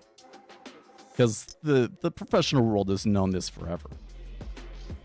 And their argument was always, well, but it's efficient enough. And what they really mean by that is, well, you shouldn't try and manage your money yourself. That's really all they care about. Okay. But I'm saying from like the one of the foundational principles of modern Western society since like the 70s or 80s has been reliance on a perfect market, and it's BS. And most of the problems that we have today in our society can be traced back to that belief. The market's perfectly efficient. So if I lay off all of my workers, that might be a bad thing for me in the long run. But the market, they moved up on that today. So that must mean that it's a good thing. And that's how they justify everything that they do to screw you over.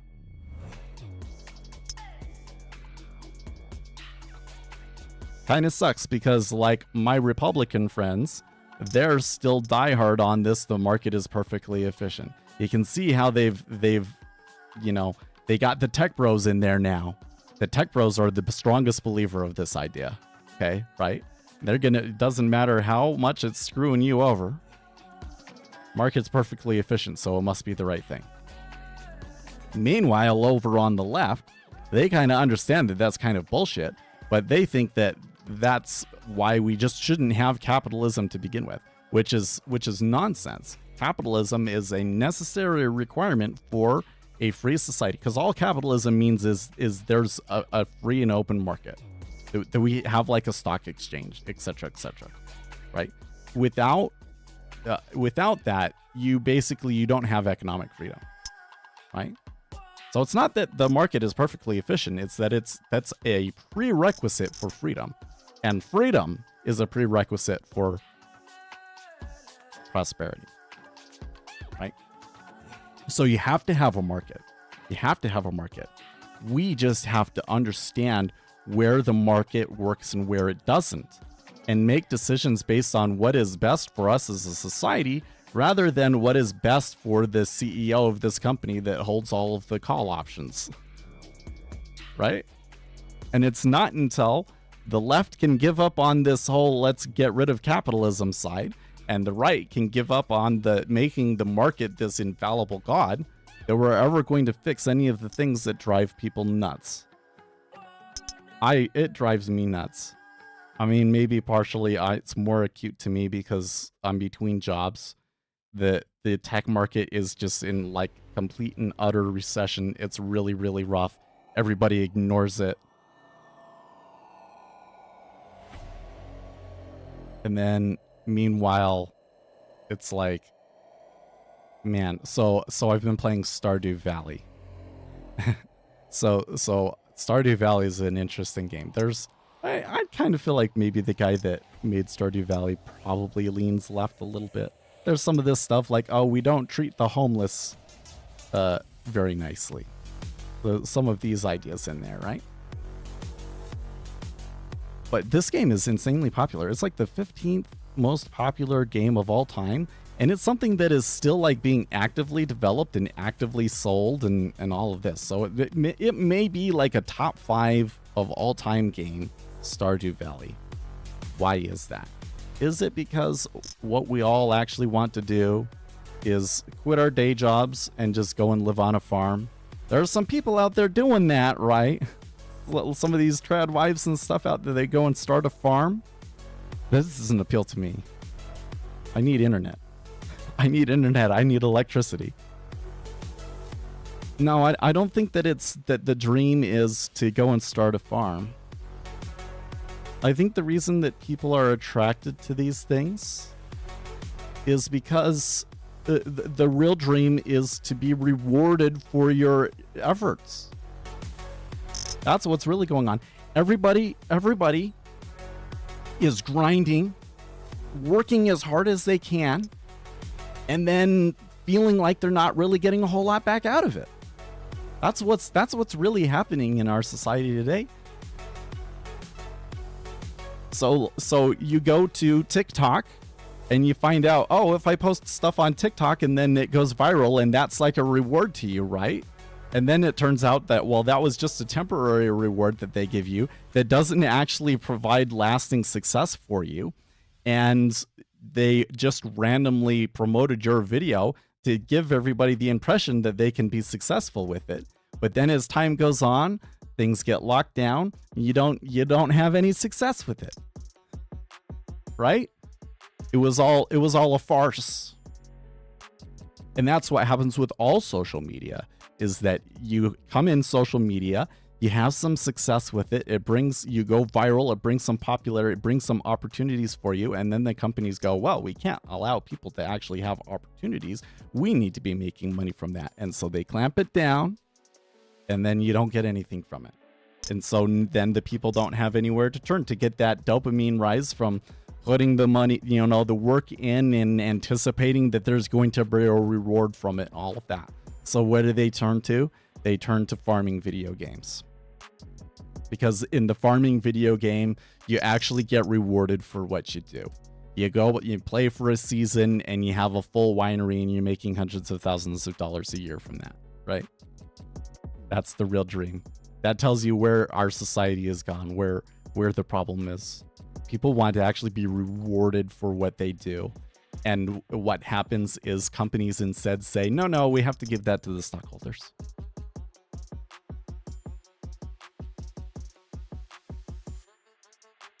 And the sad thing about it is that if you actually rewarded people, I think that you would probably make more money in the long run.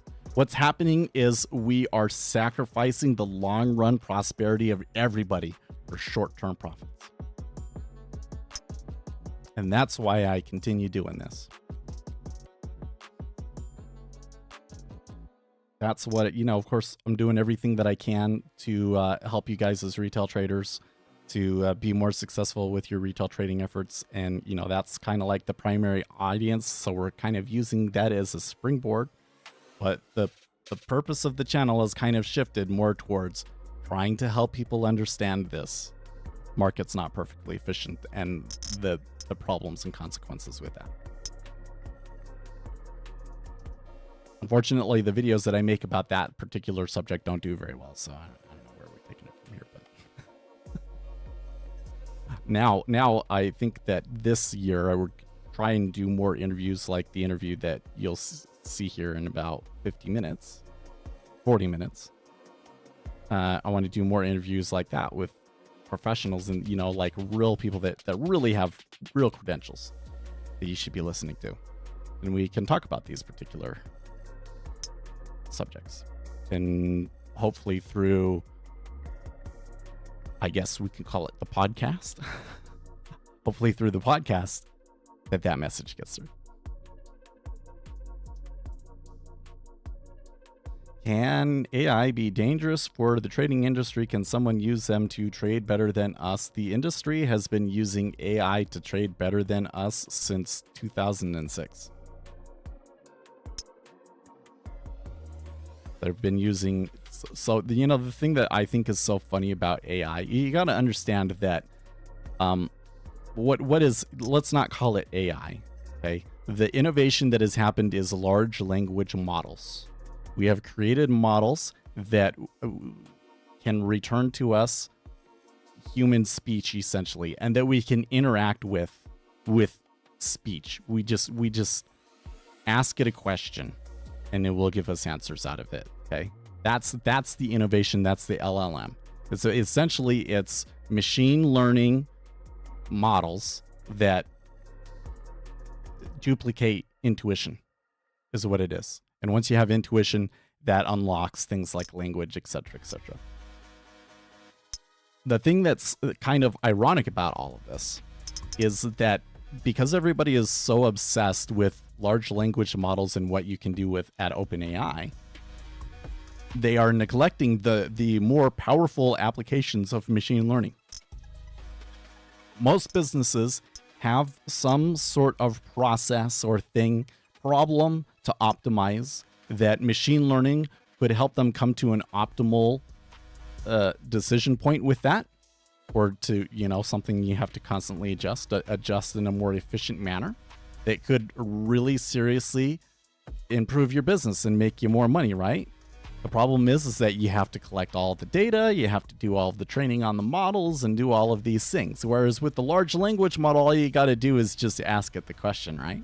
And so people are neglecting the more powerful uses of artificial intelligence and machine learning in favor of these large language models.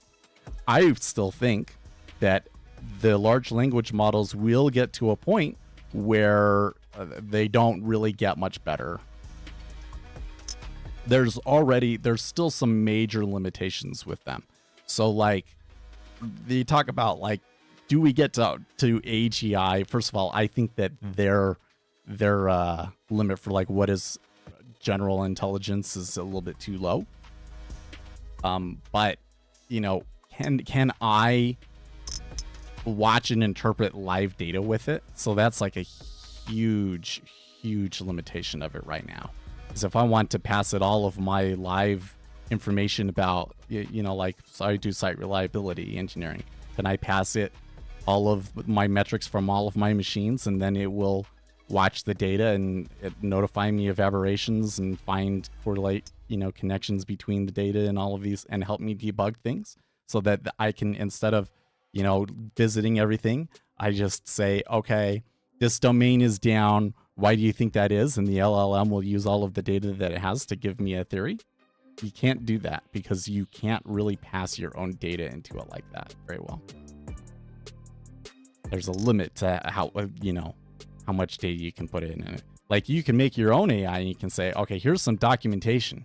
You read all of the documentation, you ask it a couple of questions about it and judge its responses. So you do the training on it, and then you can make your own LLM, right? But if I wanted to watch live data, then there's a problem. Right, so yeah, that's my rant about LLMs. Yeah. Make a video about how you can get a Lambo with these 3 simple SMA strats, so it'll get views. Yeah, but I don't want to break the law, so I know that most other creators on YouTube don't know what the laws are or don't care. But if I go and I say, you're going to make this much money, if that's not what the average customer makes from utilizing those methods, then it's an FTC violation. So I'm not going to do that.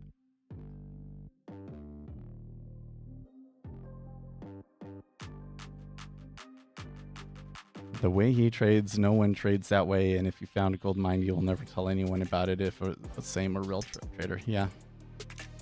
True. Oh, I knew you were joking. BS, but it's still some good opportunity for me to rant about that.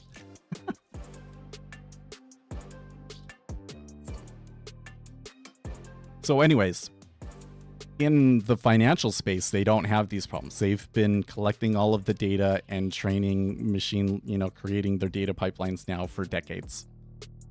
And so I don't feel that the introduction of large language models really does a whole lot for them. It was already to the point in the trading industry that the algorithms just completely dominate the retail traders, and it's pretty difficult for a retail trader to find any success because of that.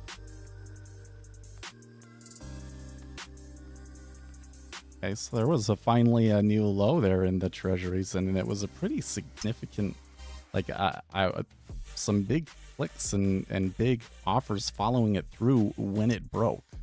So I don't know if that pretends that, is that the right word? Portends? That we're going to continue moving a little bit further? And I hope so, because I would, I'd like to get a little bit more from that.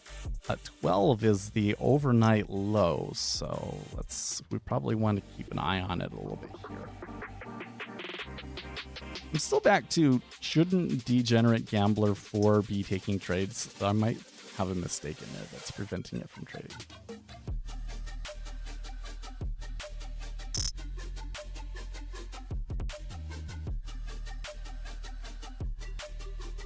Oh, actually, I probably do have a mistake in there. I think that it needs to be at least 30 days or 14 days, and I only have 5 days. So it's probably not going to take any trades because of that. So I'm going to put 60. I don't know why before I didn't save the workspace, so maybe. I really would have liked it to have taken, like, it might have been able to take trades. Yeah. See, it should have, R squared was above. Moving average was rising. I think that it should have been able to, you know, take them in here somewhere. So, oh well.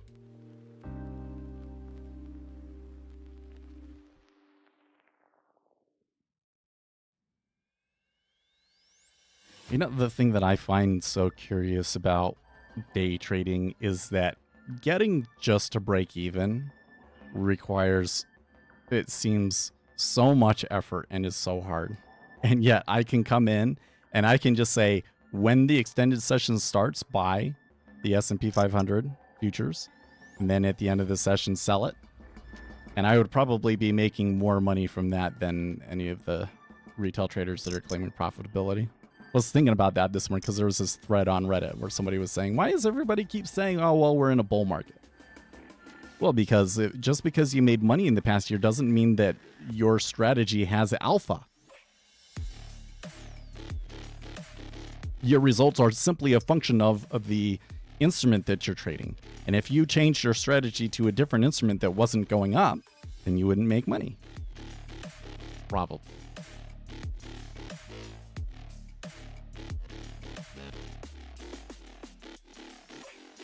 So how do you show that you have alpha? Well, you have to, first of all, you have to compare it. Like, you don't just, like, the idea that, like, you're a profitable trader that's like kind of like a signal to anybody in the professional world that you don't know what you're talking about. Really what we care about is, what is your performance relative to something else, right? Like, what is your performance relative to the risk-free rate of return? What is your performance relative to just buying and holding the S&P 500 with equivalent leverage, right? Most retail traders, if they were to trade the same amount of leverage, just buying and holding the S&P 500, they'd probably make more doing that.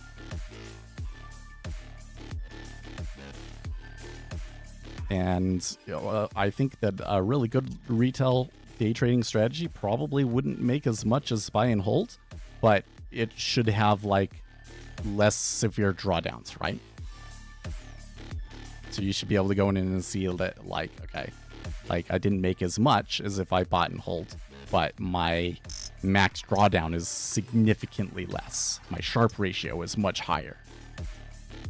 Right? I've never seen it though. I've never seen it. Like, come back and show me a back test using a 1 minute chart on the S&P 500 over a 5-year time period that has a Sharpe ratio over 1. Never seen it. Never seen it. Not on a single asset. It seems to me like all these people that are doing this kind of trading, that they're doing it on daily bars, that they're doing it across a variety of instruments, and that's how they're able to get those kinds of Sharpe ratios. seems to me that if you know, if you're going to do that, you have to have something more, right? Like you can do options. Okay, so like Citadel makes like 20% per year, right? Well, they're doing options. They have all this data in options. They're not just using a 1 minute chart.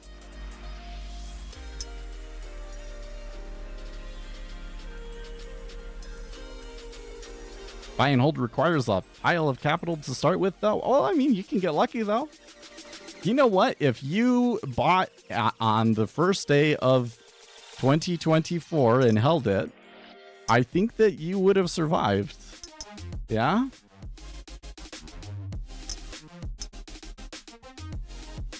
I mean, maybe it's gambling, yeah. Because you're just it's the same as an index fund, but with leverage, yeah.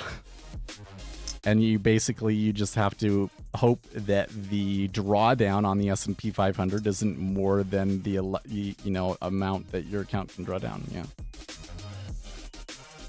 Yeah.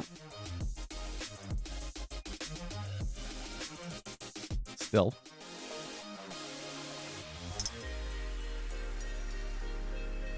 So by the way, I haven't been paying attention very well, but we did get below that 12 and we came back to the 12. So, and I'm not necessarily seeing excessive selling going into it. So now an iceberg at 12.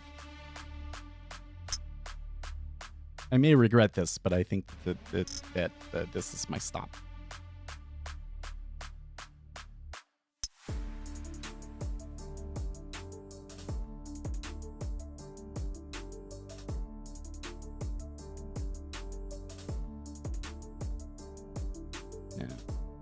Play with me, aren't they?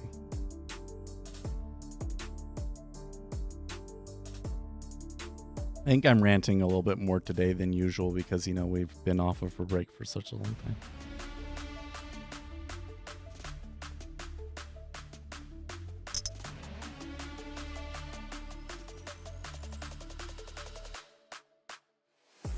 There we go. Okay. I think that was a good trade. I mean, I wish it had been performed way better, but I still think that was a decent trade. It never really went against me. Did it? Yeah, maybe it did. Hold on, where's my... Yeah, there we go. It went 2 ticks against me. I think I doubled down, and that's where it did. Anyways. And what was the entry for that trade? News headline. Yeah.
Oh, okay.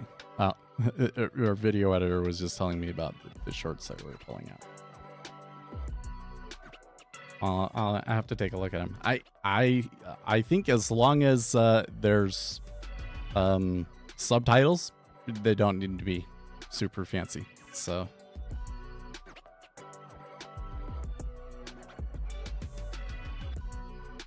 I think we're lucky to be in a place where the value of the content that we're providing is enough to drive the content all by itself, and the degree of fanciness is not necessarily a huge factor.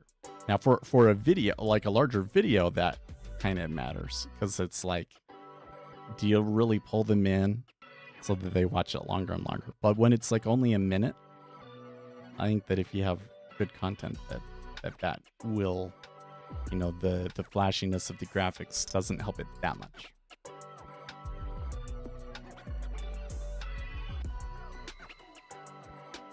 Yeah, 12. So what I'm seeing now is evidence of a liquidity hole at 12, which is where it got out.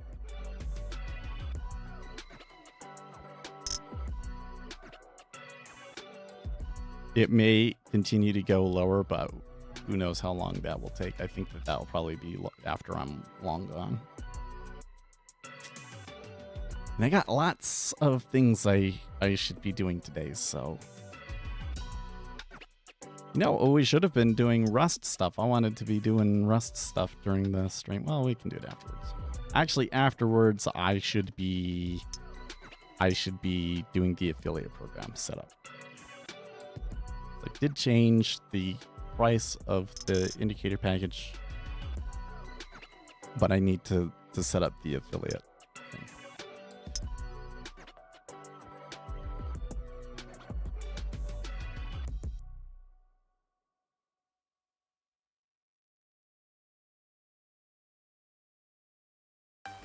Oh, let's come back to Zero Hedge and see. They got the... Did they update the story? Yep. On Truth Social, Donald Trump blasted the Washington Post for quoting so-called anonymous sources which don't exist. Incorrectly states that my tariff policy will be pared back. That is wrong. The Washington Post knows it's wrong. It's just another example of fake news.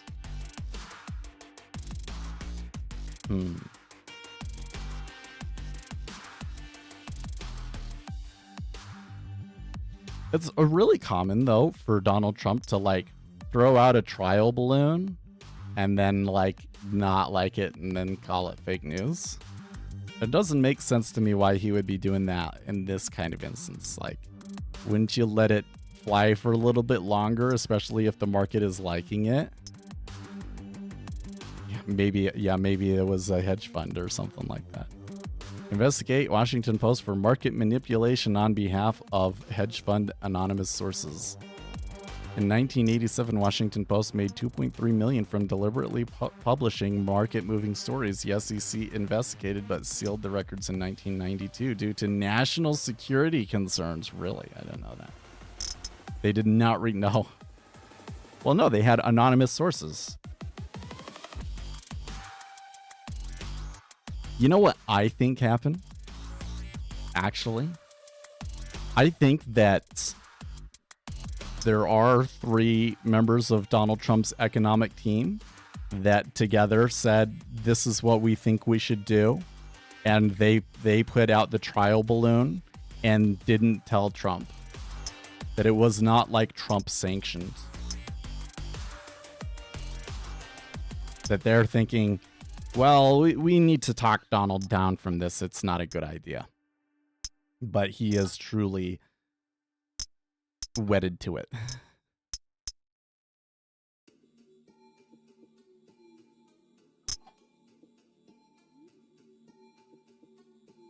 So here's what I think will happen. If based off of this now. I think that on day 1 of his administration, or within the first week at the very least, that Donald Trump will impose tariffs. Within that same week, there will be a court stay put on the tariffs. That a court will say, well, somebody will say he doesn't have the authority to do that, and the court says that they will stay, you know, the tariffs going into effect until they can rule on it.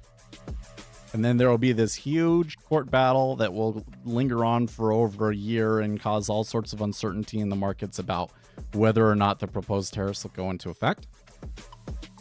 When it goes to the Supreme Court, I think that they will decide that the law only allows the president to implement tariffs where there is a national security concern and that an across-the-board tariff on all countries does not fit the intent of that law. And so then, in the very end, they will implement what these guys are saying today: limited tariffs on particular goods that are deemed critical to national security. That's what I think will happen. Is that one of the things the president actually has control of? Yeah, so the president can implement tariffs for national security concerns, is my understanding of it. So I don't think that he can actually do an across-the-board tariff legally. He can try, though, right? So in the whole scenario that I just drew out for you, the big wild card, the two big wild cards will be: one, how long would the tariff initially be in effect before a court would say something about it? And would the court actually stay the decision? Basically saying, because there could be a scenario where we're going to rule on it, but we'll allow the tariff to go into effect. So those are kind of like some of the big wild cards involved.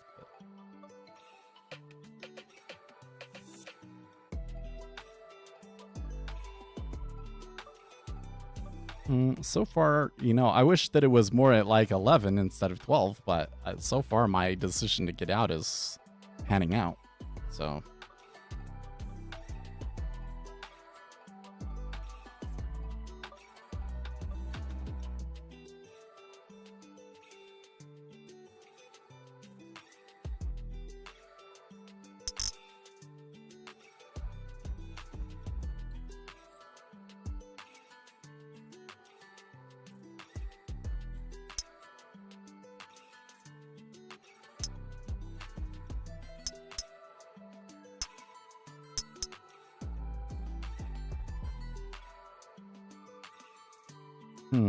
what? Not so. A person responded to me on Reddit, where I was saying, "Well, you have to show alpha."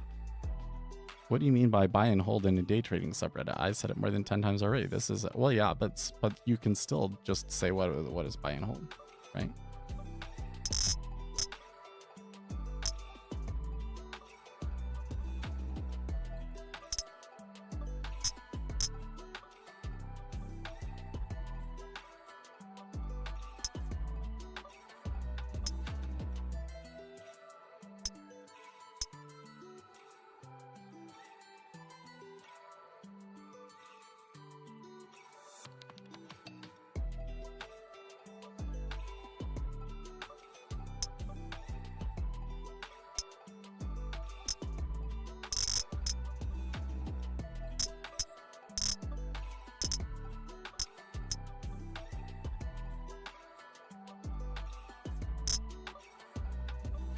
I should wait until after the stream to type this one up.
I said I was going to wait until afterwards, but I can't help myself. I'm typing it.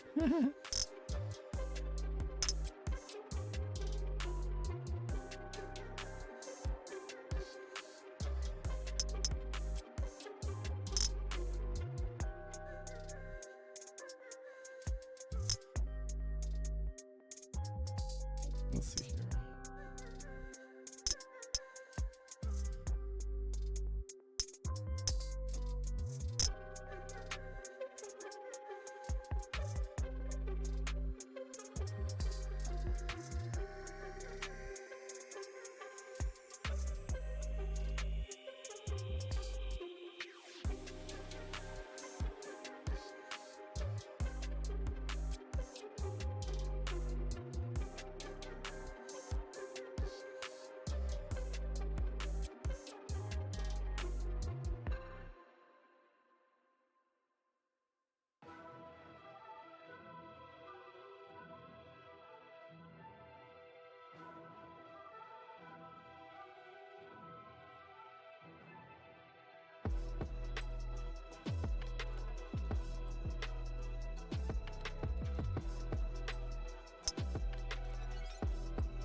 Hmm.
Almost 10 a.m. and not even a flicker of power. Yeah, dude, in situations like that, it could be multiple days, honestly. Wait, what state are you in, Abel?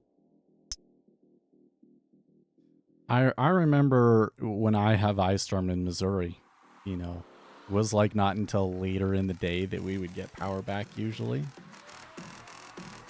If it's like a storm and it's like still going, you know, could be longer than that. Could be several days. Wow, are they going to come all the way back to 16?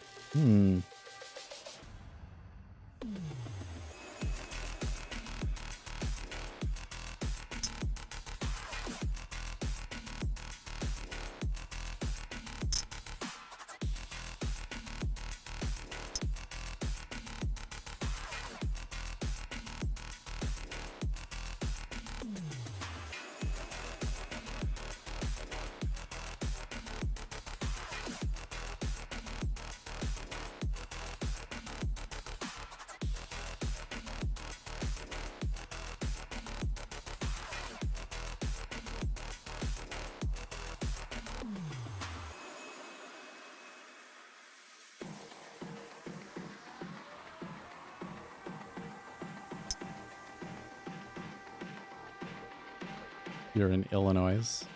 Yeah. Well, the reason I'm asking is because it's kind of a question of how good does your state and local municipalities deal with those sorts of issues? Because in places like Texas, they're absolutely terrible with that. But I would hope that in Illinois, where they're used to very cold winters and ice storms, that they would be relatively on top of it, you know?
Music is too loud? Really?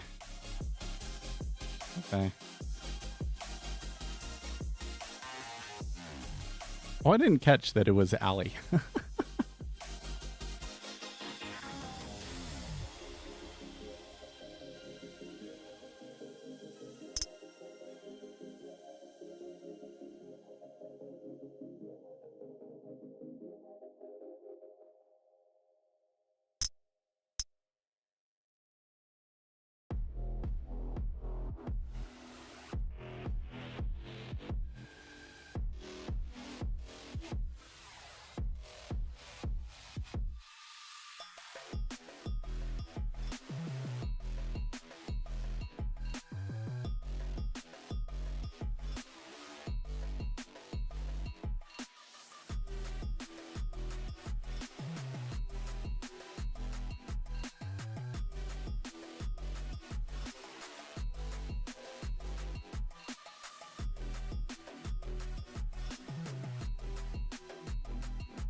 Well, it is the end of the session. So I got a few things to do here. I got to go make an affiliate program. I'm going to watch these videos from Ellie. Apply for jobs. So I'm going to get going. But it was a good trade. And you know what? Like, the exit was actually amazing, right? So we come back and look at this. We took the trade. Let's use this chart. So I essentially got in right here and I got out right here. Not bad. So we said, yeah, I think that this denial on the tariff story is significant. We might see some further downside in the treasuries. Well, I don't know. I mean, maybe we were lucky because the overall order flow was not necessarily short. But you know what? When we have a headline that significant, I think that we can risk that. We did. And then here we saw a little bit of a liquidity hole, so we got out. I think that worked really well. I think we should be, I wasn't as locked in as maybe I should be, but wins and wins. So, guys, I will see you tomorrow. Oh, and by the way, let's give you the link to the video here before we leave.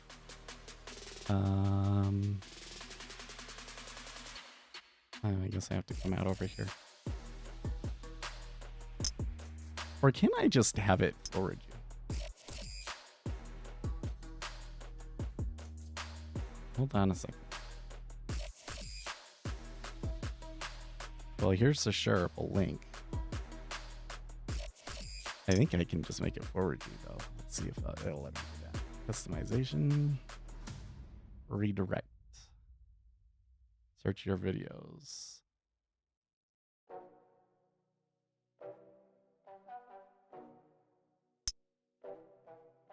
No, it won't let me choose the specific. I should be able to forward to a specific video, but it won't. It won't let me. I don't know how you do that. It's really weird. Well, that's annoying. But there's the link for the interview with Andreas. Leave comments in the description what you guys think of the video. Like maybe there are some things that you wish we talked about or something like that. Because I think we'll have him on again. That would give us good information, you know, what we should ask him in the future. And I'm planning on, you know, today, you know, sending out some feelers to other people. So to do interviews. So your comments will be really valuable, guys. And it's just warning you, it's 90 minutes long. So see you guys tomorrow. Stay excellent, team.